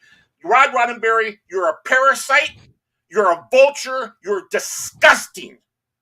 And you have no right to have that last name, Roddenberry, other than the fact that you happen to be the result of a one night in Tahiti. You should know better than this. Roddenberry Entertainment, again, the same with you, just like everything else. You have to wait for everyone else to die so you can piss on their corpses. Rod Roddenberry, you're just as fucking bad. Okay. Well, it gets even worse, Baron. Oh, I know it does. There's a quote down here that says, "A new generation of Starfleet officers in training says we are excited to introduce Star Trek fans to a whole new generation of Starfleet officers in training as they navigate the rigors of the Academy and the brink of adulthood in Star Trek Starfleet Academy," said Dominique DiMeglio, Chief Marketing Officer and Head of Data at Paramount Streaming. Now, I'm just going to say this. I didn't mind the occasional episodes where you might have dealt with a cadet at Starfleet Academy or, the episode First Duty from Next Generation. But we don't need a whole series centered around Starfleet Academy and a supposed new enemy. Yeah. I mean, again, I have a little different take on it because it's just like when people were saying we don't need to have a Star Trek series based on a space station. And that's not real Star Trek. I think again, I think it's entirely doable with the right people. This can be done if you have the right minds in there. If Ann Crispin was still alive, or Vonda McIntyre, I think she passed away too. If she was alive, these people, Peter David, God, I hope you have enough brain cells left after your strokes, and I mean that with my heart, because I'm starting to sound like Harlan Ellison, your old friend that passed away. But I mean, I hope you would have enough brain cells to know how to continue writing Star Trek. You should be at the head of this. They can do it. Kurtzman and whatever, and nobody. I'm just for the money. Nobody can't. There was a time when we could sit back and say, "Oh, Rod Mary's involved with this. We know it's safe." Well, you just proved to us it's not. Mm-hmm. And of course, it says introducing new characters and compelling storylines. No, you're just going to rehash someone else's work and put in your own story. That's all they've been doing. Right. I mean, if this comes out, it'd be worth watching the old Space Academies and see how much they stole off of that. Yep. And hello to you, Apion. I hope you're doing well today. Hail. Thank you for hopping on the panel last night. I greatly appreciate it. And before I went to bed, I actually did stop by his Fortnite stream and tell him thank you. And I also left a like, because the algorithm's not going to help you out. It's not going to help any of us out. We got to help each other out. Well, you went and saw his Fortnite one. I'm waiting for when he does his Castle Night. Come on, do the next phase. I want to see that. I'll be watching. And, I got to laugh at this last line down here where it says, bring new generations of viewers and long-term Star Trek fans alike together to enjoy the next chapter in the iconic Star Trek universe. And I hate that. I hate that term, Star Trek universe. Yeah. Well, the thing is how important that one phrase is, the younger and the older, because let's see, Discovery. Crap. Let's cuss. Let's swear. Let's cut babies' heads off and have gory violence. Star Trek, Picard, again, cuss, swear. Not have anything where a child could. Star Trek, gutter decks, for Christ's sake. That filth. Maybe Prodigy. I don't know. I haven't seen anything about that one. I don't know anything, but it looks silly. I haven't watched Prodigy. It just looks like Star Wars with the Star Trek label. Right, it does. On it. Yeah. The thing is, even though Star Trek was an adult show, it was, I put it in the category of family because anybody in the family could watch it. None of this Star Trek crap, except for Prodigy, is something that you want to have your kids watch with you. And I have a feeling that Prodigy might be so dumbed down that the adults wouldn't want to watch it. The fact that they have to sit back and say something about bringing the two generations together, younger and older set, shows exactly they know that they lost. They lost what's important, the next generation of viewers. Which is why a show like this, no matter what, when it was done, right, again, under correct hands, is important. Because you want to introduce this stuff for the kids and keep this going. Yep. And here's the thing, as far as kids being drawn to Star Trek, it doesn't need to be dumbed down. No. I started watching the original series when I was 7 years old. Mm-hmm. And shortly after that, I was watching the animated series, watching Next Generation, and it led me to watching DS9, Voyager, and Enterprise. And of course, I watched the movies. Before I had any of the series, VHS tapes, or even DVDs or Blu-rays, I was buying the original movies, the motion picture, Wrath of Khan. I got The Voyage Home as a present. I've got Final Frontier as a present.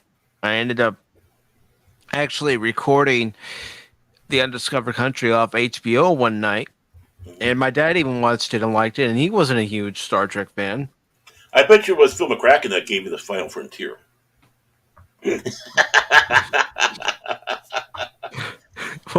Well, here's the thing about getting the Final Frontier for Christmas. I should have known the movie was bad when the first tape that we got wouldn't play at all. It was a bad tape, so we had to return it and get another one. That should have been my first hit. That no, you don't want to watch this.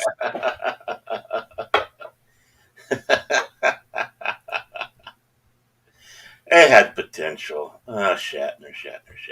Well, that a lot of people. That's again when I was talking about Harv Bennett.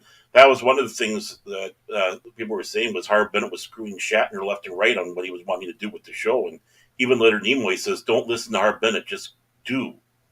Because he tried to steer me with my films, and I didn't. I told him fuck off. So Yeah, well, I could see Leonard Nimoy doing that because Leonard Nimoy has his vision. And it's like, let me give my vision for this movie. And besides, I think this was Leonard Nimoy versus Harv Bennett right here. Disrupts my coronation. Coronation, Starscream. This is bad comedy. Megatron, is that you? Here's a hint.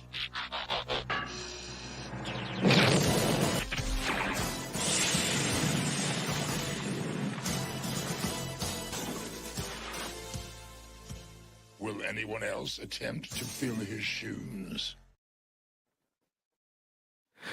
But yes, so the article finishes off by saying, as we continue to explore more of the Star Trek universe, we're thrilled to bring Star Trek Starfleet Academy to fans around the world as the next chapter in this expanding franchise, said David Stapp, president of CBS Studios. Alex Kurtzman and Noga Lando's vision is a smart and thrilling take that celebrates the core principles of what Star Trek has always stood for, but through the eyes of the next generation of Starfleet's leaders. Star Trek Starfleet Academy is the latest addition to the expanding Star Trek franchise on Paramount Plus, which includes the current hit original series Star Trek Discovery, Star Trek Picard, the animated series Star Trek Lower Decks, and Star Trek Prodigy, and Star Trek Strange New Worlds. I just don't see the series going the way they want it to. I don't see the series even being worth watching based upon what we've already received with Discovery, Picard, Strange New Worlds, Lower Decks, so on and so forth. I may be alone in this, but I don't think it's a good idea. And let's see. Darius is saying, I think I was 5 or 6 watching TNG with my dad. DS9 was too sophisticated, mature for me as a kid, but not because it was mature content. I get that. And hello, old man. How are you doing today, old man? And the old man says, I just watched the original, added the rest later. Yeah. Easy as that. So we had that story. Now I am gonna. No wonder why you couldn't hear me. I had my microphone on mute. My apologies. Just want to sit back and say, no wonder why we have everyone pushing so hard for Picard season 6, because they want to try to get excited for this. If Picard season 3 craps out like it basically has been, it starts hurting the aspects of the Starfleet Academy. They're hoping that we would all get so warm and fuzzy with Picard that when this one comes out, we'll just go right in there following the Judas Goat. Mm-hmm. Well, I'm not going to be watching the series. I have no interest in watching the series. No, I mean, that's just it. I mean, and I suppose, yeah, there's a little bit of rage behind it, but it's fine. Go your way. I'm not going to watch. You already told me to F off, so I'm going to do what you say. I'm going to F off. Goodbye. I'm going to F off, and so long, farewell, Avidizane, adieu. Mm-hmm. To you and you and you. Mm-hmm. Don't let the door hit you on the way out. Or don't let the door hit you on the way out, and when you tell us to F off, well, I think Walter Sobchak has something to say about that. Do you see what happens, Larry, when you fuck? a stranger in the ass.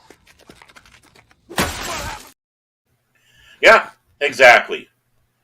And I just have to sit back and say, for shame for those out there that was telling us about how this show, this season was going to be so good, it's going to win us all back.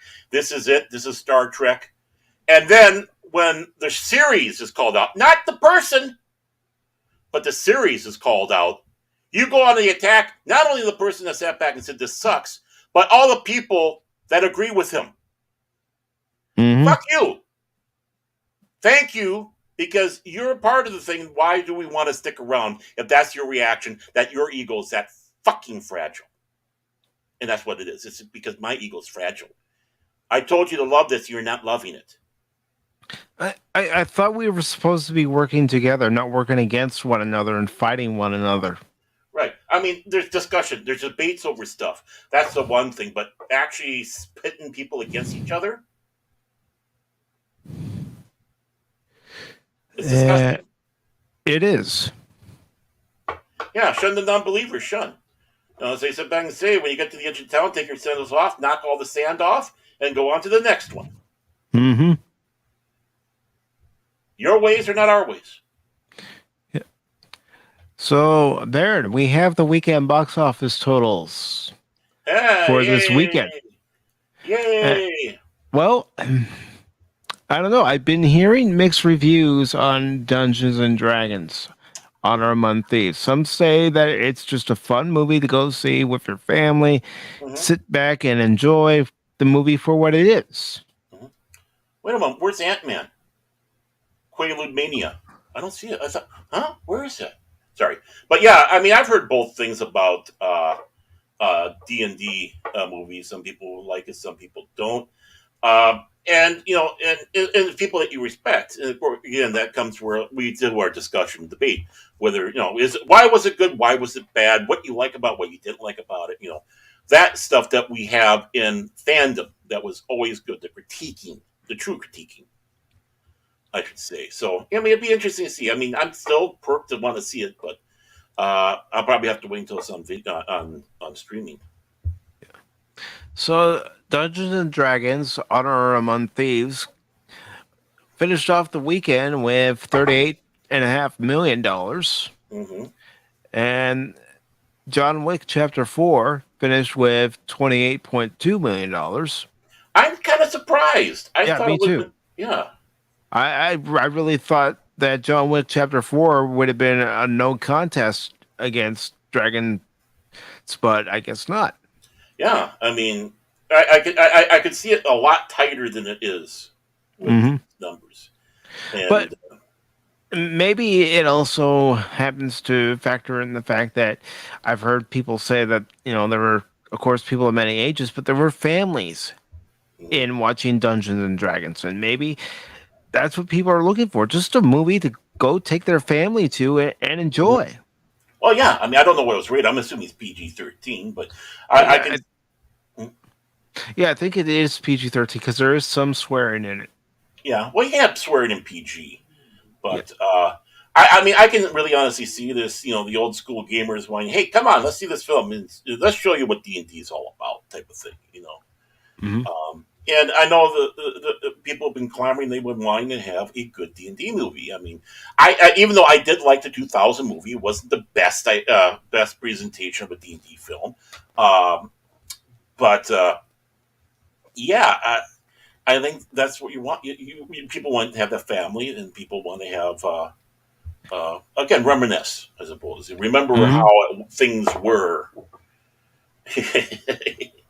and actually using an existing IP within the IP, the Forgotten Realms, as the setting for the story instead of something generic. Mm-hmm. And his only son came in at $5.5 million. Scream 6 came in at $5.3 million. Creed 3 came in at $5 million. And let's see, Shazam! Fury of the Gods only had $4.6 million. Doing better than I thought it would be at this point, but Yep. 1001 had 1.8 million. 65, 1.5 million, and I still like the movie. I know it's not doing well in the theaters, but I still like the movie. And Ant-Man and Wasp, $1.2 million, and I just I gotta do something. Why? Because I want to. I knew that was coming. And at number 10, Jesus Revolution with $1 million. Although you look at the total that it's made 50 million, so that's good for the budget that movie had. And look at the theater. 1,415 theaters. Mm-hmm. And even then, before that, it didn't. It had more theaters, but it still didn't have as much of a wide release as a lot of these other films. Yeah. So those are your weekend box office. Now, I think we can both say that with this coming weekend's release of Super Mario Brothers, I think Super Mario Brothers is going to blow all the movies that are currently in the theater out of the water. Mamma mia, you're not so serious about that. And I mean, yeah, I know I'm stating the obvious. I do that well. But really, I mean, what other movies will have a chance against Super Mario Brothers? I can't think of one. Mm-hmm. Yeah, as long as it's a good, entertaining film. And, of course, being that you have Mario, it's something that everybody can enjoy. Again, we were talking about before. Family, something family, Yeah, and like you said, because It's me, Mario. you never know when I'm going to have some of these sound bites ready to go. You got it. Well, lordy. even after a late stream. So yeah, we do have somebody in the back end. I know I played this last night for Patriot, but I'm going to go ahead and play for a certain individual. Where the hell have you been, soldier? Training, sir! Training, sir! What kind of training, son? Army training, sir! Army training, sir! Army trainings. I have people skills. I am good at dealing with people. Can't you understand that? What the hell is wrong with you people? I'm just surprised because first Mike's like, well, we're going to have a shorter stream and you guys don't really have to be here. Then I check and Mike's still going. I was like, wow, dude, he's like a machine. I knew it. He was built in a lab. I knew it. He's secretly the Terminator. I figured it all out now. That's what's going on, Baron. Come with me if you want to live. Yes, Robo Mike. Robo Mike, dude. We're only an hour and 48 minutes into the stream. That's still shorter than other streams of Pop Talk. Come on. I honestly think it's my fault because I'm the only one that doesn't have the hangover, sleep or alcohol wise. And I know, Cash, you haven't gone to bed yet. You've been. Oh no, I have. Actually. You have? Oh, I thought you were doing these people all night. No, these people. What the hell is wrong? No, dude, spending time on Twitter like that, like a lot of people do. No. That's not that's not healthy, man, for anybody. That just makes you angry and upset over stuff. But I did see some stupid thing on another Discord, and I had to make a comment about it. I knew it. Yeah, that was yesterday. That was way earlier. But I'm like, why can't people just not talk about their politics in here? I thought we're not really supposed to talk about their politics, but I'm sure you can guess what they brought up, Baron. I'm sure you can. I don't know. There's just so many things, but I'm thinking TDS. Yeah. Yes, very good. Yes, little TDS picture. Ding, ding, ding, ding. Yep. What else? Mm-hmm. Yep. What else, dude? 2 words: rent free. Yep. And this guy lives in Canada too, so I'm like, oh, so I'm guessing you love a certain tyrant there. Oh, excuse me, did I say that, YouTube? You don't know what tyrant I'm talking about? Yeah. Well, yeah. I mean, what will happen when we Americans start attacking one of your up there? It's like, oh no, you're Americans. You don't have any right to. Then what do you have the right to talk about our stuff? Yes. It works both ways. Oh yeah. But On the bright side, it looks like that Dungeons and Dragons movie is actually decent and actually fun and worth seeing. So that's good. Mhm. Dungeons and Dragons is supposed to be fun. I just don't want to see some shenanigans, and I might see a few, but it still sounds like it's fun enough. So that's good. That's what it's supposed to be, fun. Mm-hmm. And I do want to say hello to Spock's Friday Nights. Spock, Yes. thank you very, very much for Ritual. I really appreciate it. I did test it out this morning. I love the game so far. I can't wait to get 3 more people together, play that game, and go after hordes of zombies. He died 15 times in easy, folks. Actually, I only died once. I only died once when I played it. Oh, so you tried the first game? Nice. Well, I can't wait. I tried Skies Above too. Did you? Nice. Scars Above, yeah. I call it Very Skies nice. Above, but it's Scars Above. And yeah. And how are you liking Thank it you. so far? I'm liking both games. I'm glad, dude. I really am. But people have wish lists, and people be like, "Hey, let's start clearing that list." I thought your list was going to be longer, actually, but you only have 2 games, and you got 1 coming soon. So I try not to overload it with games that I think I might play, and then I go, no, I'll never play this game. Hey, you get my friend invite on Steam, by the way? I know Mike does. I'm talking about you, Cashola. I don't know. I didn't know you were on Steam. When did that happen? Seriously. I've said many He's times been I'm on Steam. Oh, God, help me. I got your back on this one, Baron. I got your back. He's been on Steam. Then I was being a jackass. No, I'll admit it. I will. What the hell you say? On so many levels. No, because you told me, Baron, you're not really much of a gamer, and I guess you're getting more into that now. Well, yeah, I said many times too. Is like I've got a lot of these games on Steam when they were extra cheap. Very nice. In fact, I think my first purchase was Mad Max, and that was like $5. It's normally like I think 30 or something like that. Still today. So, I think there's also a certain Master Paul right now playing a certain Persona 5 game, and I feel we should attack him. No, I'm kidding. Maybe. baby. Yeah. And I do want to say hello to Spock's Friday Nights one more time, just because I'm so thankful for the gift, brother. I wasn't expecting it. I didn't ask anybody. I've got these games on my wish list, and I want you guys to buy them for me. It's like I put them on the wish list because it's like, okay, I'll think about this game more. If I think I'm really gonna play it, I'll keep it on my wish list. This way, when it comes out, it's a reminder. If I come to think about it after putting it on there and go, I'm not gonna play this game, so I'll remove it. Yep. That's awesome, man. Yeah, it looks like you got 2 quality games on your wish list. That's great, man. I hope they give you hours of enjoyment. I'm glad it was off a wish list and not off a wish.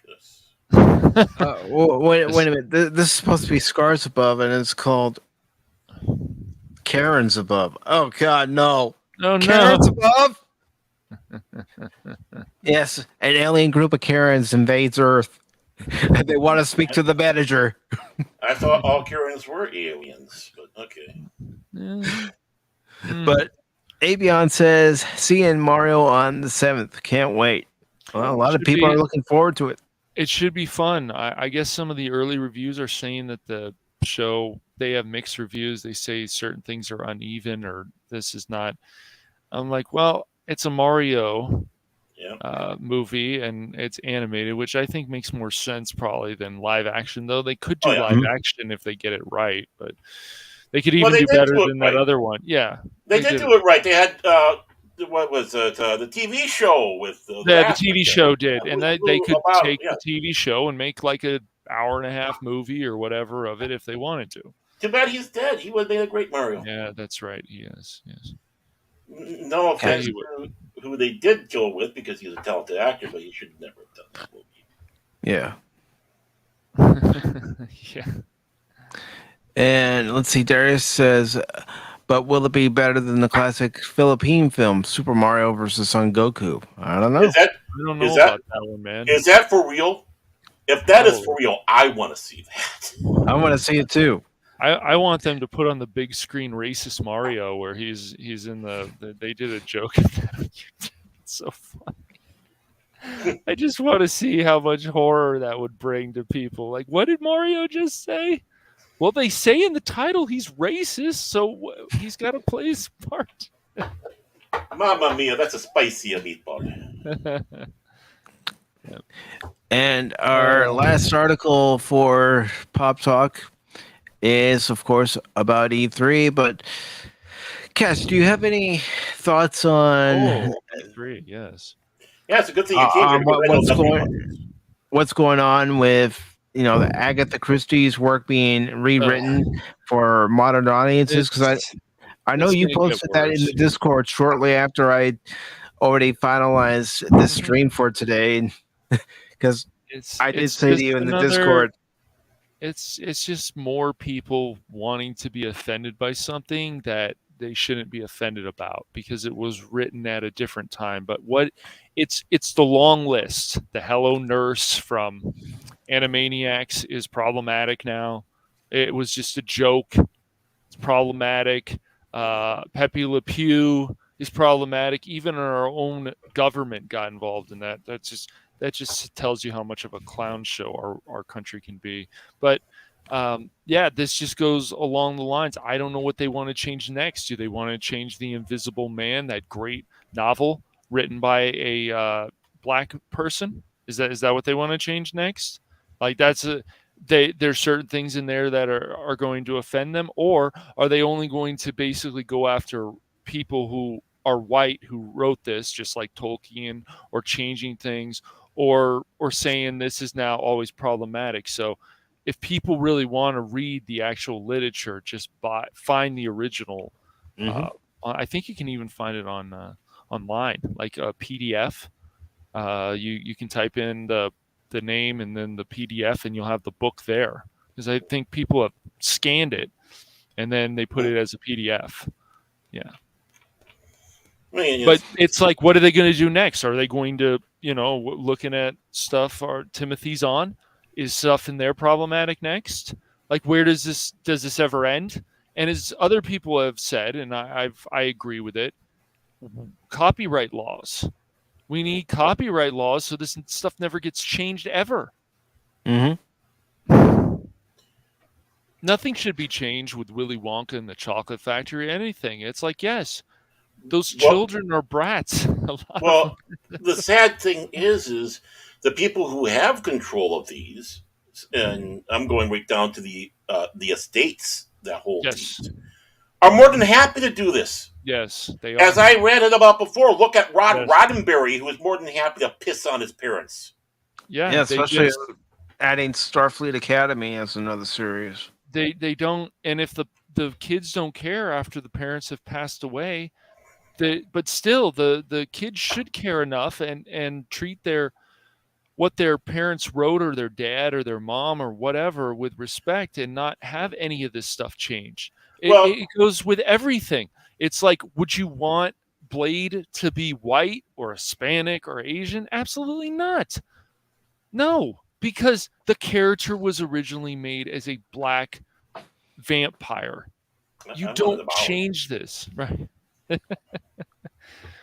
So I don't know where this stops or doesn't stop. But even, Japan is even having some of this nonsense happen to them. Like, where does this stop?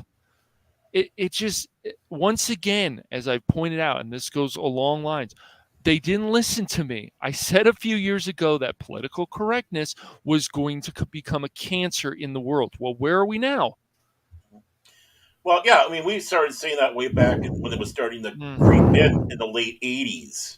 Yeah, I guess it was a little bit. Yeah. Well, yeah, I mean, it started off as political correctness, and it was completely turned around and changed to modern sensitivities, right? Because political correctness just doesn't, have the oomph and has the disdain as it does, and how ridiculous it sounds. But the thing is you need someone like Christopher Tolkien. Christopher Tolkien was such a gatekeeper on his father's work. People hated him for it. But the thing is, his main goal was he wanted to make sure everything was as close to what his father truly wanted, off of his notes, off of what he said, off of what he lectured and had conversations with. Mm-hmm. Yeah, it goes with all the course. It's like, why have you guys forgotten about everything that have made these novels so great? And where does this just keep going? You want entertainment change. You want this. I don't understand. It just that's tyranny. That's tyranny. Excuse me. Being tyrants, doing this stuff, and then when people are putting in mods and they're like, "Hey, I did a mod where I decided, I didn't want these flags anymore. I changed them with American flags." It's like, you have to understand, you don't have to use that mod. You don't have to. If you like what you see in the game, or you like, there's obviously some pandering even in the original Spider-Man, which game, I should say the one that Insomniac made, that a lot of people love. There's still a bit of pandering in there, but somebody is like, "Oh, I'm going to take this out." And then there's not going to be problems. And so then they get banned from Nexus and stuff. But it goes along with the writings of Agatha Christie. You don't change this. There has to be laws. Just leave it alone. And it just keeps going. But if the family wants it changed, it's enough. Yeah. Yeah, there's enough that. Yes, I know why. It's just about power. It's about having that power over other people, saying, "Ha ha, we did this," and laughing in your face. Like, it's just ridiculous. Yeah. And people like Roddenberry, who's supposed to be a good little socialist, like his daddy was supposed to be, wanting his pound of flesh, and that's all he cares about. Yeah, I'm calling you out, Roddenberry. You're just as horrible as the rest of them. You are, if not even worse, because you're allowing it. Because you had to sign something, and you're sitting on the board, allowing it, and not saying anything against it. You're a pathetic piece of shit, Rod.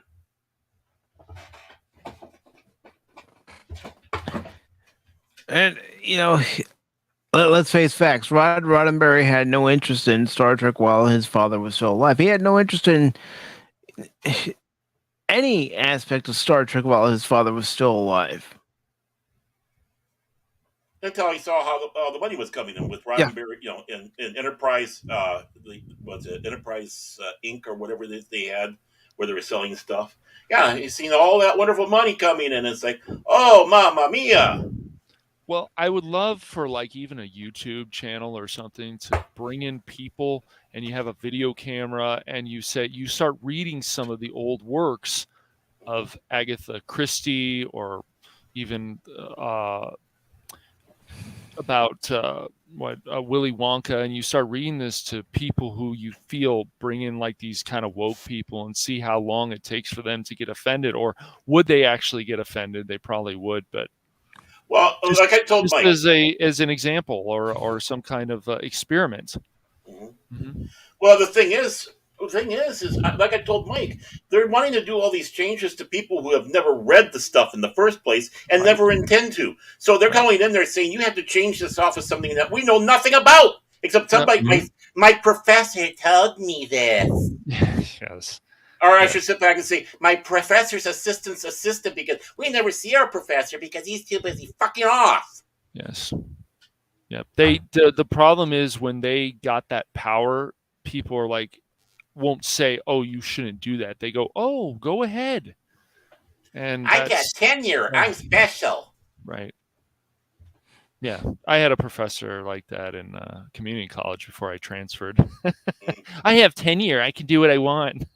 Well, you have to be pretty pathetic to be proud of being a junior tenure in a junior college. Yeah, I know. I got tenure in Yale. I got tenure at Harvard. I got tenure at a junior college. Isn't that good? Yeah. Well, the thing is that even the state level college, they hire a lot of part-time professors, and some of them are pretty good, but they don't want full-time professors because they want to go cheap. Yeah, I don't think it's good. I think you should have full-time professors, but they're too busy supposedly writing their books to teach. Yeah, we hired you on not to teach, but to write a book and look prestigious. There was some Yeah, there was some nonsense though in college, even in the theater class and even in my cultural studies class. But at least you could talk to the professor after class and argue with him a bit. Talk to him like he was pretty reasonable, so that was nice. Well, he put up with you. He's got to be. It's like, oh no, here comes the human chin again. I got you now. The human What- chin. I put on a mask, Baron. Yes, Cash. What can I help you with? No, it wasn't. What are you going to argue with me about this time? Those that was people. back. That was back in 2013 or something around there, and you know you saw some of the same nonsense. I'm so proud of that. I saw Listen to that him. documentary. Oh, that was way back in 13, all those years ago. All those ages That ago. was back in 2013 when I was just a wee lad. It was half a score ago I was at there. But you know, back then, even we weren't talking about, oh, we need to change these books, and we need. But now, especially after 2016, it's like, all right, let's basically rain on everybody's parade, or a lot of people. Yeah, so it just heaps, and thank goodness Bounding into the comics, even though you should never always agree with any media site that says stuff, they point out these things, and good for them. Well, yeah, I mean, Well, this one needed to be pointed out with Agatha Christie's work being rewritten, and then, of course, last month, finding out other works of art are being rewritten because of modern sensitivity. It needs to be called out. We need to preserve these books as they are. Right. Yeah. And some people are still saying, Baron, like, oh, they're just saying modern audience. I saw it in a Discord the other day. Oh, modern audience doesn't mean. Yes, it does. It means exactly what you think it does. There's going to be changes because it offends people. I can't handle it. I can't have it changed. I found something new. It was supposed to be offensive to drive a point, but I still found it offensive, so we're going to change it. Yep. You know, everything becomes problematic, and so it hurts the kids too. Yeah. The kids don't care about seeing this stuff. It's the same thing. Yes, they changed a little bit in DuckTales, the reboot, but they didn't change much at all. They added some things, and you had like the art, like the more of the original art that you first saw in the comics. The show was still very good. I still, obviously, it will never change how great the classic is. The original, the movie, great. Alan Young as Scrooge, it was a great show, just a great freaking show. Watch it now, watch it. Even kids they've done experiments with kids that you like. They love it. They love DuckTales. And so if people are lost and can't figure out what to do, bring back some of these old shows. Maybe bring back Tailspin. Maybe change the art a little bit, but have the same kind of storyline. See if people enjoy it. Or, just re-air the original and see if it gains a new audience. Yep. Right. Nothing's wrong with that. If you guys are that lost with your entertainment, do stuff like that. I would be fine with it. Yeah. I think a lot of people would. Yeah. Well, I mean, for us, especially, me being the oldest one here. I learned you me, Sammy. But, and of course, going even, with Mike a little bit there too, is so much we relied on was the entertainment of our parents and even our grandparents. So we're watching shows from the 1950s and the 1960s because they're in syndication. We didn't have a huge selection of channels. We were getting both black and white in color. But then again, even then growing up, black and white TV was very still prominent out there.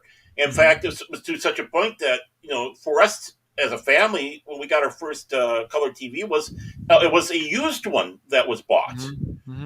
So the fact that something was black and white didn't bother us. Now you hear all these people, oh, the special effects are so cheesy, it's in black and white. I can't watch anything in black and white. All this pathetic excuses. And it's like, you really are an idiot.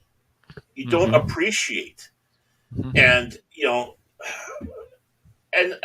having all this BS and, of course, reality shows, because they're so cheap. Wait, we are reality show. The thing is, we're not scripted. Yeah, well, we are a reality show to all the aliens up there that lock their doors as they fly by. But Roll up the windows, kids. right, and I think that's where this last generation, really, honestly, that we're talking about here, uh, are the only ones that can appreciate what was out there before us. That we had that rich immersion into something outside of our 5-10 year bubble of Yeah. life. These people today, look at me. I'm starting to sound like Cash. No, everybody, it's amazing on news stations, on other YouTube channels. They always say these people because it's always the same group of people Oh yeah, it is. that want to And- cause the problems. right, and you have people here that are not outside of that 5-10 year bubble. They think anything they're doing is original in the first time. Yes. Even when that fact is waved in front of them, the fact that they're insulting people who are still alive that were the trailblazers. Yep. I mean, imagine if we could get some other people in Disney and they're like, look, if we're actually going to do a sequel to something that's a classic from years ago, we have to do it right. Like it has to follow the same formula, and then we'll see how people like it. If they don't like it, well, but at least we went with our vision. We didn't let people change. Right. We didn't let them change our vision. Yes. I want to do a story about Gap and what happens if a lot of people turn on him because he likes SG1. It's around about where the Merkin goes. No. But see, like Gab, for example, I appreciate his passion for SG1. People have passions for other stuff. It's just like what we've had a few other people come on here and talk about it. It's like even if they did a story about a transgender, that game is out there where transgender person wants to eliminate all the cis white males and then save the transgender person. But that was their vision. It's very aggressive. Yeah. It sounds like not something I want to play, but it's still their vision. Mm-hmm. So I'm not going to ever change it, and I'm not going to cancel them. But if we make a game where the woman, she's got a gun in her hand, and she's like a Duke Nukem, and she says like inappropriate things, and she's got big boobs, and you show art of that, and especially on Twitter, are people going to be like, that's awesome? Yes, but they'll also, because I've heard even other people say, can I throw money your way? But it was just funny that they would get upset on Twitter seeing that artwork because it would be, beautiful. You'd see this attractive woman. She has a gun in her hand. She might have big boobs. And then, that's problematic. So then people would get upset about that art. Probably want to cancel the project. What are they doing? Yeah. I mean, as a white guy, I would love to see more minority characters that are awesome. We've had a few, but I would love to see awesome ones. I want to see more. I want to see more like Blade. I want to see more like Spawn, where they have a personality and that would be amazing. But we never. That's one of the main things right there, Cash, is that you want a character that has personality. Yes. Not a character that comes off like a know-it-all, an arrogant SOB or an arrogant bitch. And and I'll go one step further than you, Cash. I want to see all sorts of ethnicities, their boobs. So I mean, it doesn't matter, Just let us see that. I mean, if they got if they have big boobs, let it be. I don't care what color or. The other thing is too, like if you're going to do a bigger character and you want that, it has to have a personality. There's a big character that works at this like auto place in Borderlands 2, but she's interesting because she has a personality. Yeah, like that's what I want to see. The same thing is you go back to stuff like Ghostbusters. 2016 would work, but you have to have the same kind of humor. You can't just have fart jokes and stuff and that's so funny, or change it around. It's just you can't do that. Or I am woman, hear me roar. Right. So you've got to have the women say to the man, and then the man says, yes, there was flirting in the original Ghostbusters, but if you want like a female cast, you have to have them act like the males. And then it might work, maybe. But you can't go and like, this didn't work. we'll try something else, and then go the director attacking the fans. You guys are sexist because just or don't I'm do going it to at play all. some sound bites of Duke Nukem, and it's because of these sound bites people love the character. Besides the gameplay, Come get some. Damn, I'm good. Game over.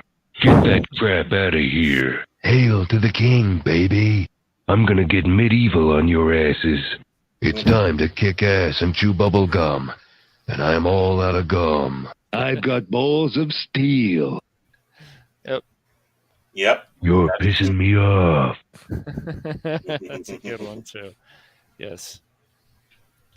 So You gotta love Duke. You gotta love Duke. We go back to stuff like that, even in gaming and so on. It'd be great. We go back to what made all these games so popular, from the Metal Gear series, and even with Kojima, he could have off the wall shit in those games, but there was a lot of interesting stuff in those games too. And we're getting away from all that, but at least he is still making the vision that he wants to make, and no one's telling him what to do. So that I'm glad about that. Apion mentions Tomb Raider. Well, yes, I've mentioned Relic Hunter here before on Pop Talk. Oh, yeah. And one of the reasons I watched it was because of Tia Carrere. It's like, yeah, it's a Tomb Raider like show, it's pretty good, and movie. you got Tia Carrere. Yes. Mm-hmm. I'm in. Yeah, Relic Hunter. Yeah, that was a pretty good show. Yeah. Pretty good script. I would also say Andromeda was a pretty good show too. I never got into Andromeda. It's pretty good. I've watched some of that. Yeah, good. I tried. I tried to get into it. Trust me, I did try watching, but I just couldn't get into it for some reason. I don't know. Of course, I just want to reiterate one thing. Also, Gapped After Dark. Don't listen completely to what John Rendell's saying. From what I understood, he was supposed to be watching Steve Gutenberg, and Steve Gutenberg escaped, and he's trying to find him. Oh, so, Steve Gutenberg. Yeah. So they're supposed to make him a star, and John Rendell happens to be on their short stick to watch him this time of year. So, but everything has to change though now. It's like literature from old days has to change. This is problematic. What they should do, just like in gaming, you have a version that appeals to the people who are sensitive about stuff, and then the version that appeals to people who aren't sensitive about stuff. That would probably work, but that would be a lot of work for the developers, I'm sure. Well, them trying to throw away all the copies of the sensitized ones away because no one was selling them and are returning them and stuff like that. So I just think this is going to get worse, though. Unfortunately, somebody's going to have to put a stop to this and put laws in place. Well, no, I don't want to see laws in place. That goes the wrong direction. Oh, okay. The thing is us around, all of us. It stops here with us. I mean, they already backed off of Dahl and Fleming because of the they did. How they're being assaulted by even other publishers. Yes. Other publishers. So, I mean, this is how you do it. This is how you face it. I'm not a big John Denver fan. I find his music quite slow, personally. I know a lot of people in Denver. Yeah. Maybe. But maybe they don't work, but this is what people are saying. If they put the laws into place, then they can't change them. Isn't that the whole point? Well, except for one thing. Look at the state of our law now. You have laws that contradict each other, but yet they're still on there. And so it's like, no matter what you do, you're damned. Yeah. And then they start going with draconian. Are they making a law, but there was already a law in place that you could be using, but no, we're going to make another law. Mm-hmm. So now we have to have a huge library filled with laws, which is wrong. Yes. So, no, we don't need a new law. We just need to come all together and give them hell. Yeah, I guess that's the only way. And hello to Kathy Skywalker. Hello, Hope Kathy. you're doing well this Sunday, and thank you for coming by last night and hopping on the panel for the birthday stream. I greatly appreciate it, Kathy. I mean, it was like people saying the same thing about Star Wars because they wanted to undo what George Lucas did. But the thing is George Lucas is still alive, and that's what he wanted to do. This wasn't somebody else just coming out of nowhere is going, No, we're going to change it. So, of course, if all of a sudden your own corrected work, your own work, you want to change something about it, but you can't because of a law. Things like that happen. Yeah. I mean, even The Hobbit was changed a bit because Yeah. Tolkien felt he had to change it to fit into Lord of the Rings, and some of the stuff with Gollum is different, and some other things were redone between editions. But the thing is, it didn't detract from the story; it's just helping mesh in with the others. But he was doing his own post published editing of his work. Yeah.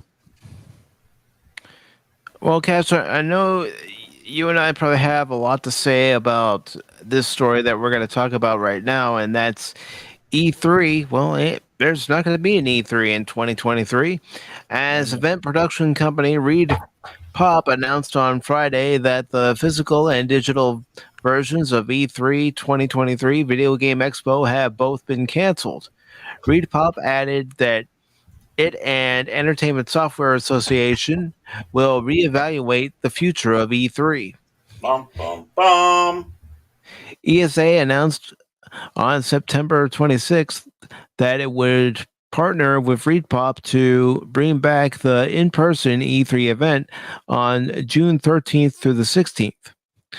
E3 business days would have taken place from June 13th to the 15th and would be reserved for industry personnel. E3 gamer days would have been on June 15th and 16th, and they would have taken place in a different hall from the industry area. There would have also been partner digital events and showcases before and during the show starting on June 11th. IGN had reported in January that multiple knowledgeable sources told the news agency that Microsoft, Xbox, Sony, and Nintendo would not participate in E3 2023. Nintendo confirmed to multiple gaming press outlets last month that it would not be attending E3 2023. Nintendo's statement to IGN explained that this year's E3 show didn't fit into the plans, but added it would continue to be a strong supporter of the ESA and E3. Microsoft Xbox confirmed to IGN on March 10th that it would not exhibit on the E3 show floor, but would host their Xbox Games Showcase on June 11th and would co-stream that event as part of E3 Digital before today's cancellation announcement. Sony declined to appear at E3 in 2019 and had not appeared since.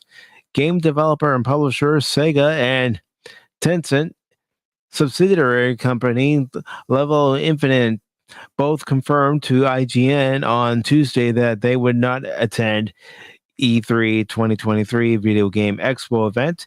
E3 last had a physical event in 2019 before the COVID-19 pandemic.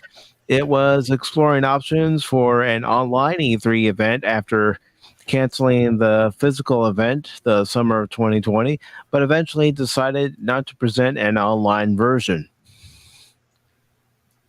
So, what does that tell you when you have all three major video game providers, companies, whatever you want to call them, publishers, all three of them, for various reasons, saying, we're not going to participate?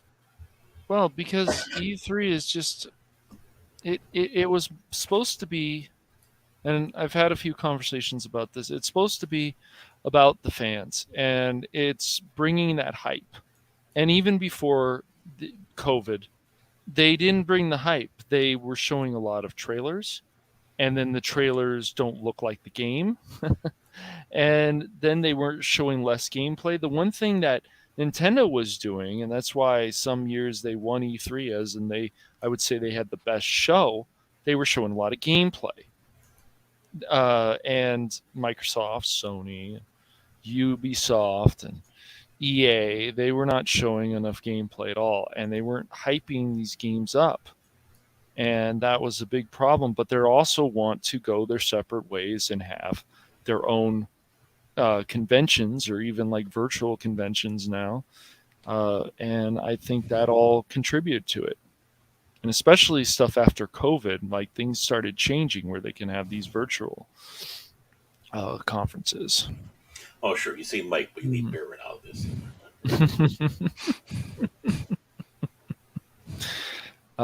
That's what I think has changed. But the problem is where you need to bring the hype, and they've done a poor job, especially the last few years, bringing the hype.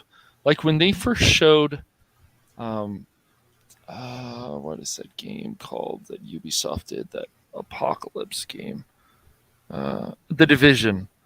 It was like good, and they showed the scripted situation. It was boring, but when you actually played the game, it was like, you know what, this is pretty fun. And the second one was too. But they did a poor job marketing it at E3 when they showed it off that year. And EA has done a very poor job of marketing.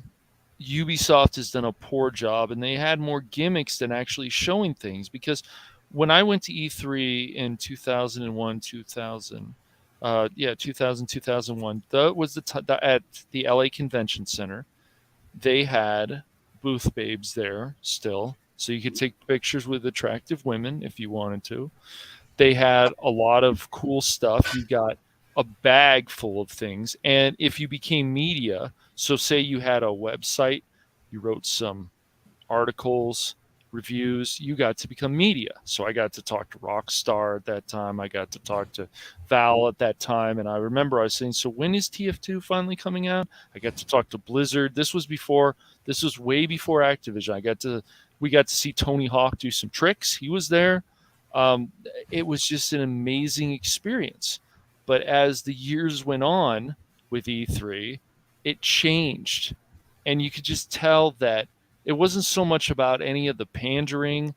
It was just not bringing the hype. And that was always a problem. Where is the hype for this game? Where is the gameplay? Show more of the gameplay than the CGI trailer. Yeah, the CGI trailer is nice, but where is the gameplay? Listen, I was a journalist. I think what we're seeing here is kind of a problem with everything from Comic-Con to everything else. They quit being a convention, and now they're just shells for and we just have trailers, things that don't even are not even part of what's going on. Again, like you're saying, you had the eye candy, and I know there's a lot of women gamers out there. I know there's a lot of great women gamers out there. Yeah. Frost isn't one of them. But the thing is video games like this has always been, let's face it, more of a man or a young male adult thing than a woman. Yeah. But so it needs to say, of course, you would have the eye candy for stuff like that. So if you're getting more women or wanting to have more women involved, what should you do? Right. Should we get rid of the female candy, or maybe the women, or should we bring in some men to be eye candy for the women too? Right. Dressed up as somebody's character. Hey, look, there's Conan walking around, or whoever it is. That's what you do, unless of course they're not interested, which could be the case. I don't know. I'm just saying. But instead of getting rid of one thing, why not think about adding something new? Exactly. Yeah. Gap, I'm going to put you in a box, dude. I think you're just upset because you're not on the stream right now, Gap. Just be honest with us. That's why you're trying to attack me.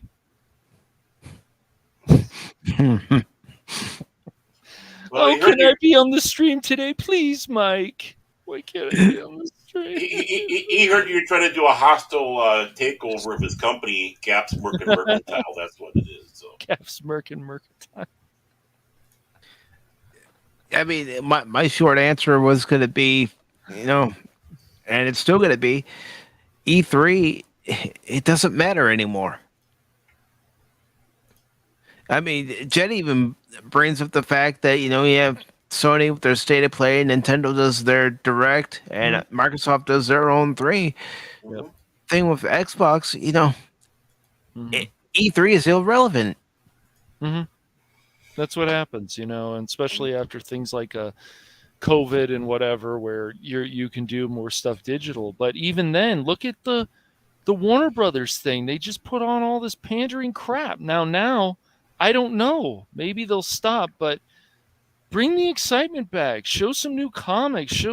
I don't understand why these situations are so hard. So, yeah.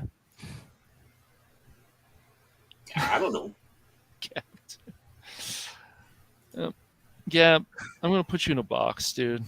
I'm telling you, you're just upset because you're not on the stream. It's all right. So you're lashing out at me. It's fine. You, Cash, Gap, and of course Phil McCracken. And, let's throw Animos in there. I tell you, you guys are just trouble with each other. You guys can't play. You guys can't play together. We have to. Do I have to separate you guys? Yeah. In the corner. Go to your room.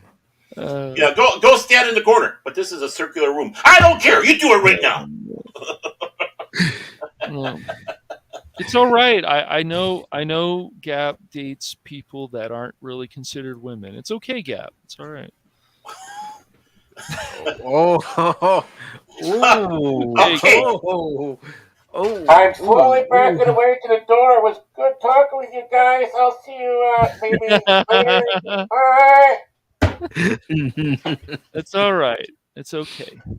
I know sometimes Gap probably wants to date his cat. It's okay. I know he loves. Well, that's one way to get some pussy. Whoa!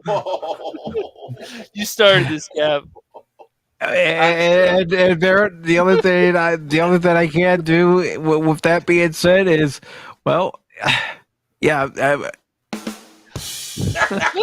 I'm sorry. You go there, I go there. I'm the Joe Gatto of this group. It's just too funny. It's just too...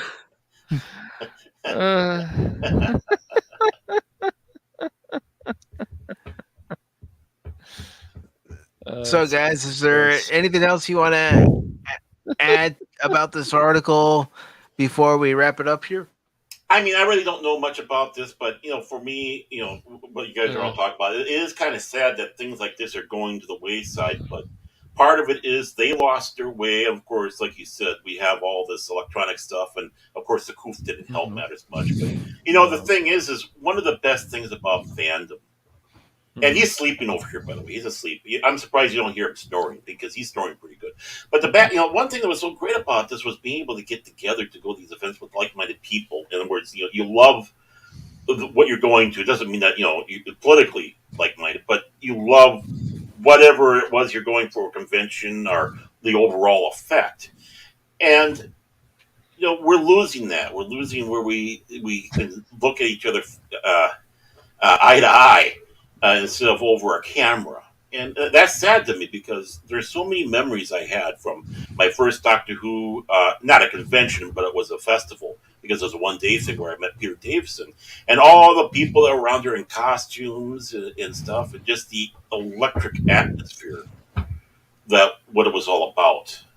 Now it's like, okay, we're going to bring you in here. They'll talk a little bit. Maybe they'll spend most of the time showing you a trailer of the movie they just did, and then that's all. And then you can get, for $150, you can get a picture taken. Oh yeah, come on, go into the dealer's room now. Okay, time to go to the dealer's room. Go. Spend money.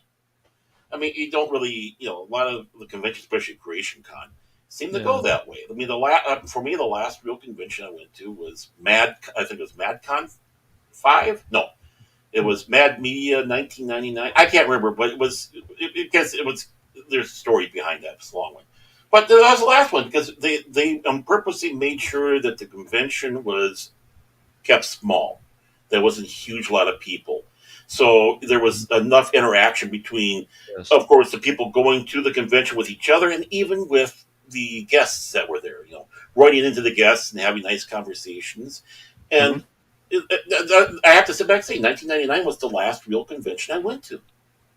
Really? I was going to say, for me, that would be 1997, going to a Creation Star Trek convention at the San Diego Convention Center. And the last one I went to was with William Shatner. You saw the Shat? Yeah, I saw the Shat. He had just flown in from Detroit, and he was talking about Subway subs for over an hour. The convention ended at 7, and we're there at 9:15 on a Sunday night. He's still talking, and my mom's all, "You gonna be okay? getting up for school tomorrow? I said, I'll be fine. I said, what about you for work? She says, I'm used to it, sweetheart. But this is Kirk. Talking about Subway. I couldn't get a veggie sub. It's all right, Gap. It's okay. I told you just got to take the right pills. You'll be fine. That's why you're trying to lash out at me. It's okay. Yeah, that's because you keep on trying to slip in that cyanide one for me to take.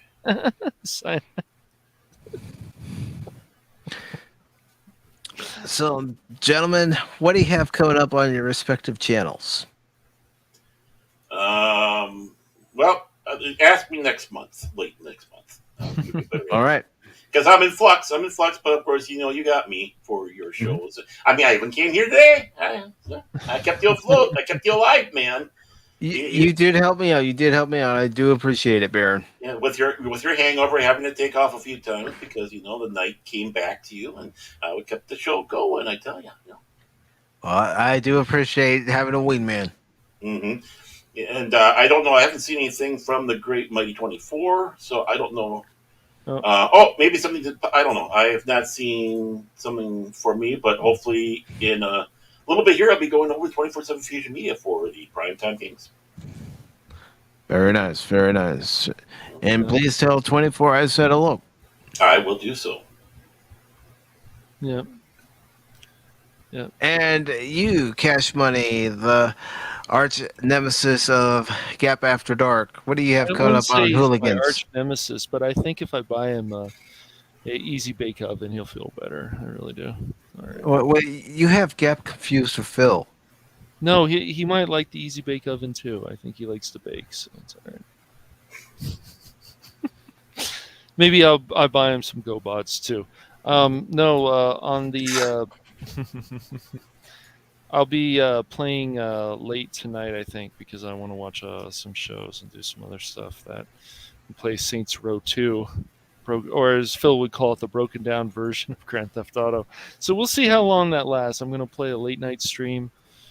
So I've been up for a while, or I will be up later. So, and I want to see how long that goes. So I'll probably do that about like 10:30 my time. It's going to be late. I've done late streams before on Twitch, Mike. So thought I'll schedule that, and we'll see how that goes.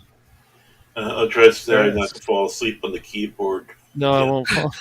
No, that's actually would be me if he's doing a 10 o'clock, 10:30 stream. I'd be the one going, "Hey, Cash." Yeah, exactly. Yep. Yep. So. But, Gap's obviously in one of his moods again and stuff. He doesn't have Phil around to play with, so he wants to lash out at some people. Well, you're convenient. He wants anything else coming up on the Hooligans? Hooligans. The Hooligans, yes. I will be in the next day or two. I'm going to play some other games, so I may actually start Persona 5 Royal. So. Nice. And as far as PACIFIC414 is concerned, well, I was going to record the box score after this, but I think this will be the only video content on the channel for today. So for those of you who want to know what the outcome of today's Cubs and Brewers game was, unfortunately, the Cubs came out on the losing end of today's ball game by a final score of 9-5, as the Brewers just took advantage of miscues from Jameson Taillon, and well, it ended up benefiting the Brewers and not the Cubs. So you just chalk it up as a loss and move on until tomorrow. It's still far too early in the season to start panicking now. I love your optimism. They're on their losing streak, and it's like the sun will come out tomorrow. Baron, it's only the third game of the season for the Cubs. I'm not going to start going, oh my God! What is going on? We're only 3 games into the season, Mike. Relax. There's 159 left. I don't care if some people like that the games are going faster. I don't like it, Mike, and my brother doesn't like it either. I don't like it either. More strategy. I don't like it. Yeah, it's a strategy game. It's not. Mm-hmm. Yeah. Yeah. It'd be like if somebody shortened the clock on, a tabletop game. Said, okay, instead of having 20 seconds, now you only have 5 seconds to make your move. Yeah. I know that's probably a bad analogy, but that's the best I got. But of course, I will be streaming a couple of games. I will be streaming Scars Above, and also I'll be streaming the Ritual game that Spock got me. So Nice. those will be coming up. Of course, I will continue the games I've already been streaming, like Hogwarts Legacy, and of course, I do plan at some point to stream Mega Man X. And before my free trial of MLB.TV ends, there will be another recap coming up. I don't know if the Cubs are off again tomorrow or if they're playing tomorrow. I can't keep track of the schedule with the way I don't know. this It's year. weird. It doesn't make any sense. It was like, why didn't the Cubs and the Brewers play Friday like the Dodgers and the D-bats? I don't get it. Yeah. Like I said, I can't keep track of the way the schedule is anymore. But I do want to thank each and every one of you once again for coming by the birthday stream last night. I greatly appreciate it. I know there are a lot of streams on Fridays and Saturdays, and you don't have to come by at all. It's one of those things where, okay, I'll come by if I can. If I can't, no big deal. But I want you all to know that I appreciate it, because I wasn't expecting as many people who showed up to show up. Mm-hmm. But thank you all once again, and I also want to thank you all for showing up for this Sunday edition of Pop Talk. And yes, by Pop Talk standards, this is shorter than other episodes. Oh my gosh. It's amazing. But I do want to thank Jason Fox for being here. Jason Fox of 540 Studios. We also had Captain Phantom Nerd. Short. Yeah. See. I know. I could hear people at the beginning mocking me, going, "You don't know the meaning of the word short stream, Mike." Yep. Gap is very bored today. I can see. He misses Phil. He does. He misses his buddy Phil. They can't play in the sandbox together. It's all right. And I want to thank Gap After Dark, who did call Baron and I boomers, but come on, man. We're Gen X. We're not boomers. Also, the Pat I Wannabe was here. John awesome. Rendell. Thank you, John. Oh. Darius Munchausen. Thank you, Darius. Helion. Thank you very much for being here, Helion. And as I recall, when I originally posted about my birthday stream, today is your birthday, so happy birthday to you. Nice. And, of course, we had Real Wade Gaming Clips. Thank you, Wade. Apion was here. Spock, thank you again for the gift, Spock. I greatly appreciate it. And Kathy Skywalker, thank you for being here during this broadcast of PACIFIC414 Pop Talk and for the birthday stream last night. And let's see what Gap has to say here.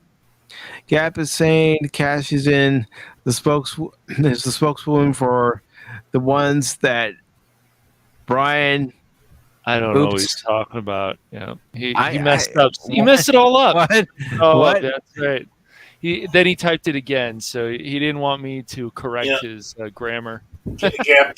I'm sorry, you ruined it for yourself. He did, and he's becoming obsessed with me. What's going on? I don't know. Everyone's obsessed with you. Everyone's obsessed with you. And thank you very much for those birthday wishes, Darius. Greatly appreciated, brother.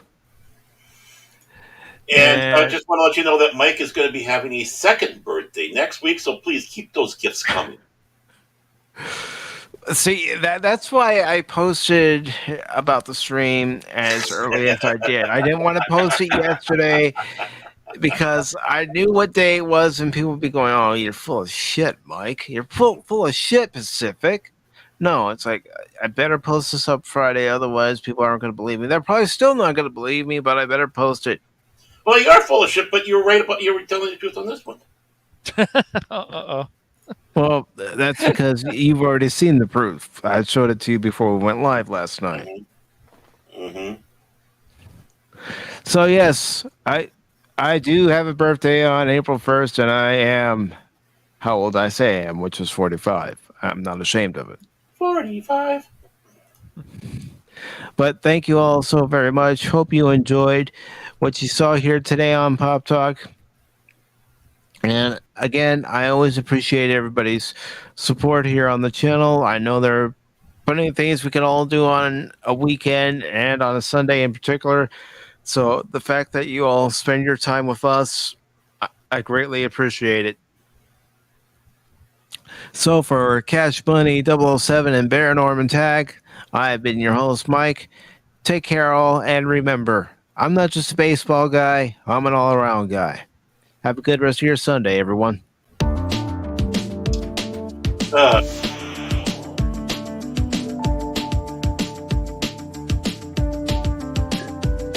damn it. Hi, buddy. What's wrong? What's wrong? What are you saying that for? What? Nothing. Everything's good. We're over. This is a shorter broadcast. It's not going 8 hours. It's not going 5 hours. It's not going 3 hours. Get close to 3 hours, but we're not going 3 hours. 15 more minutes. That's what we're doing now. My. Yeah.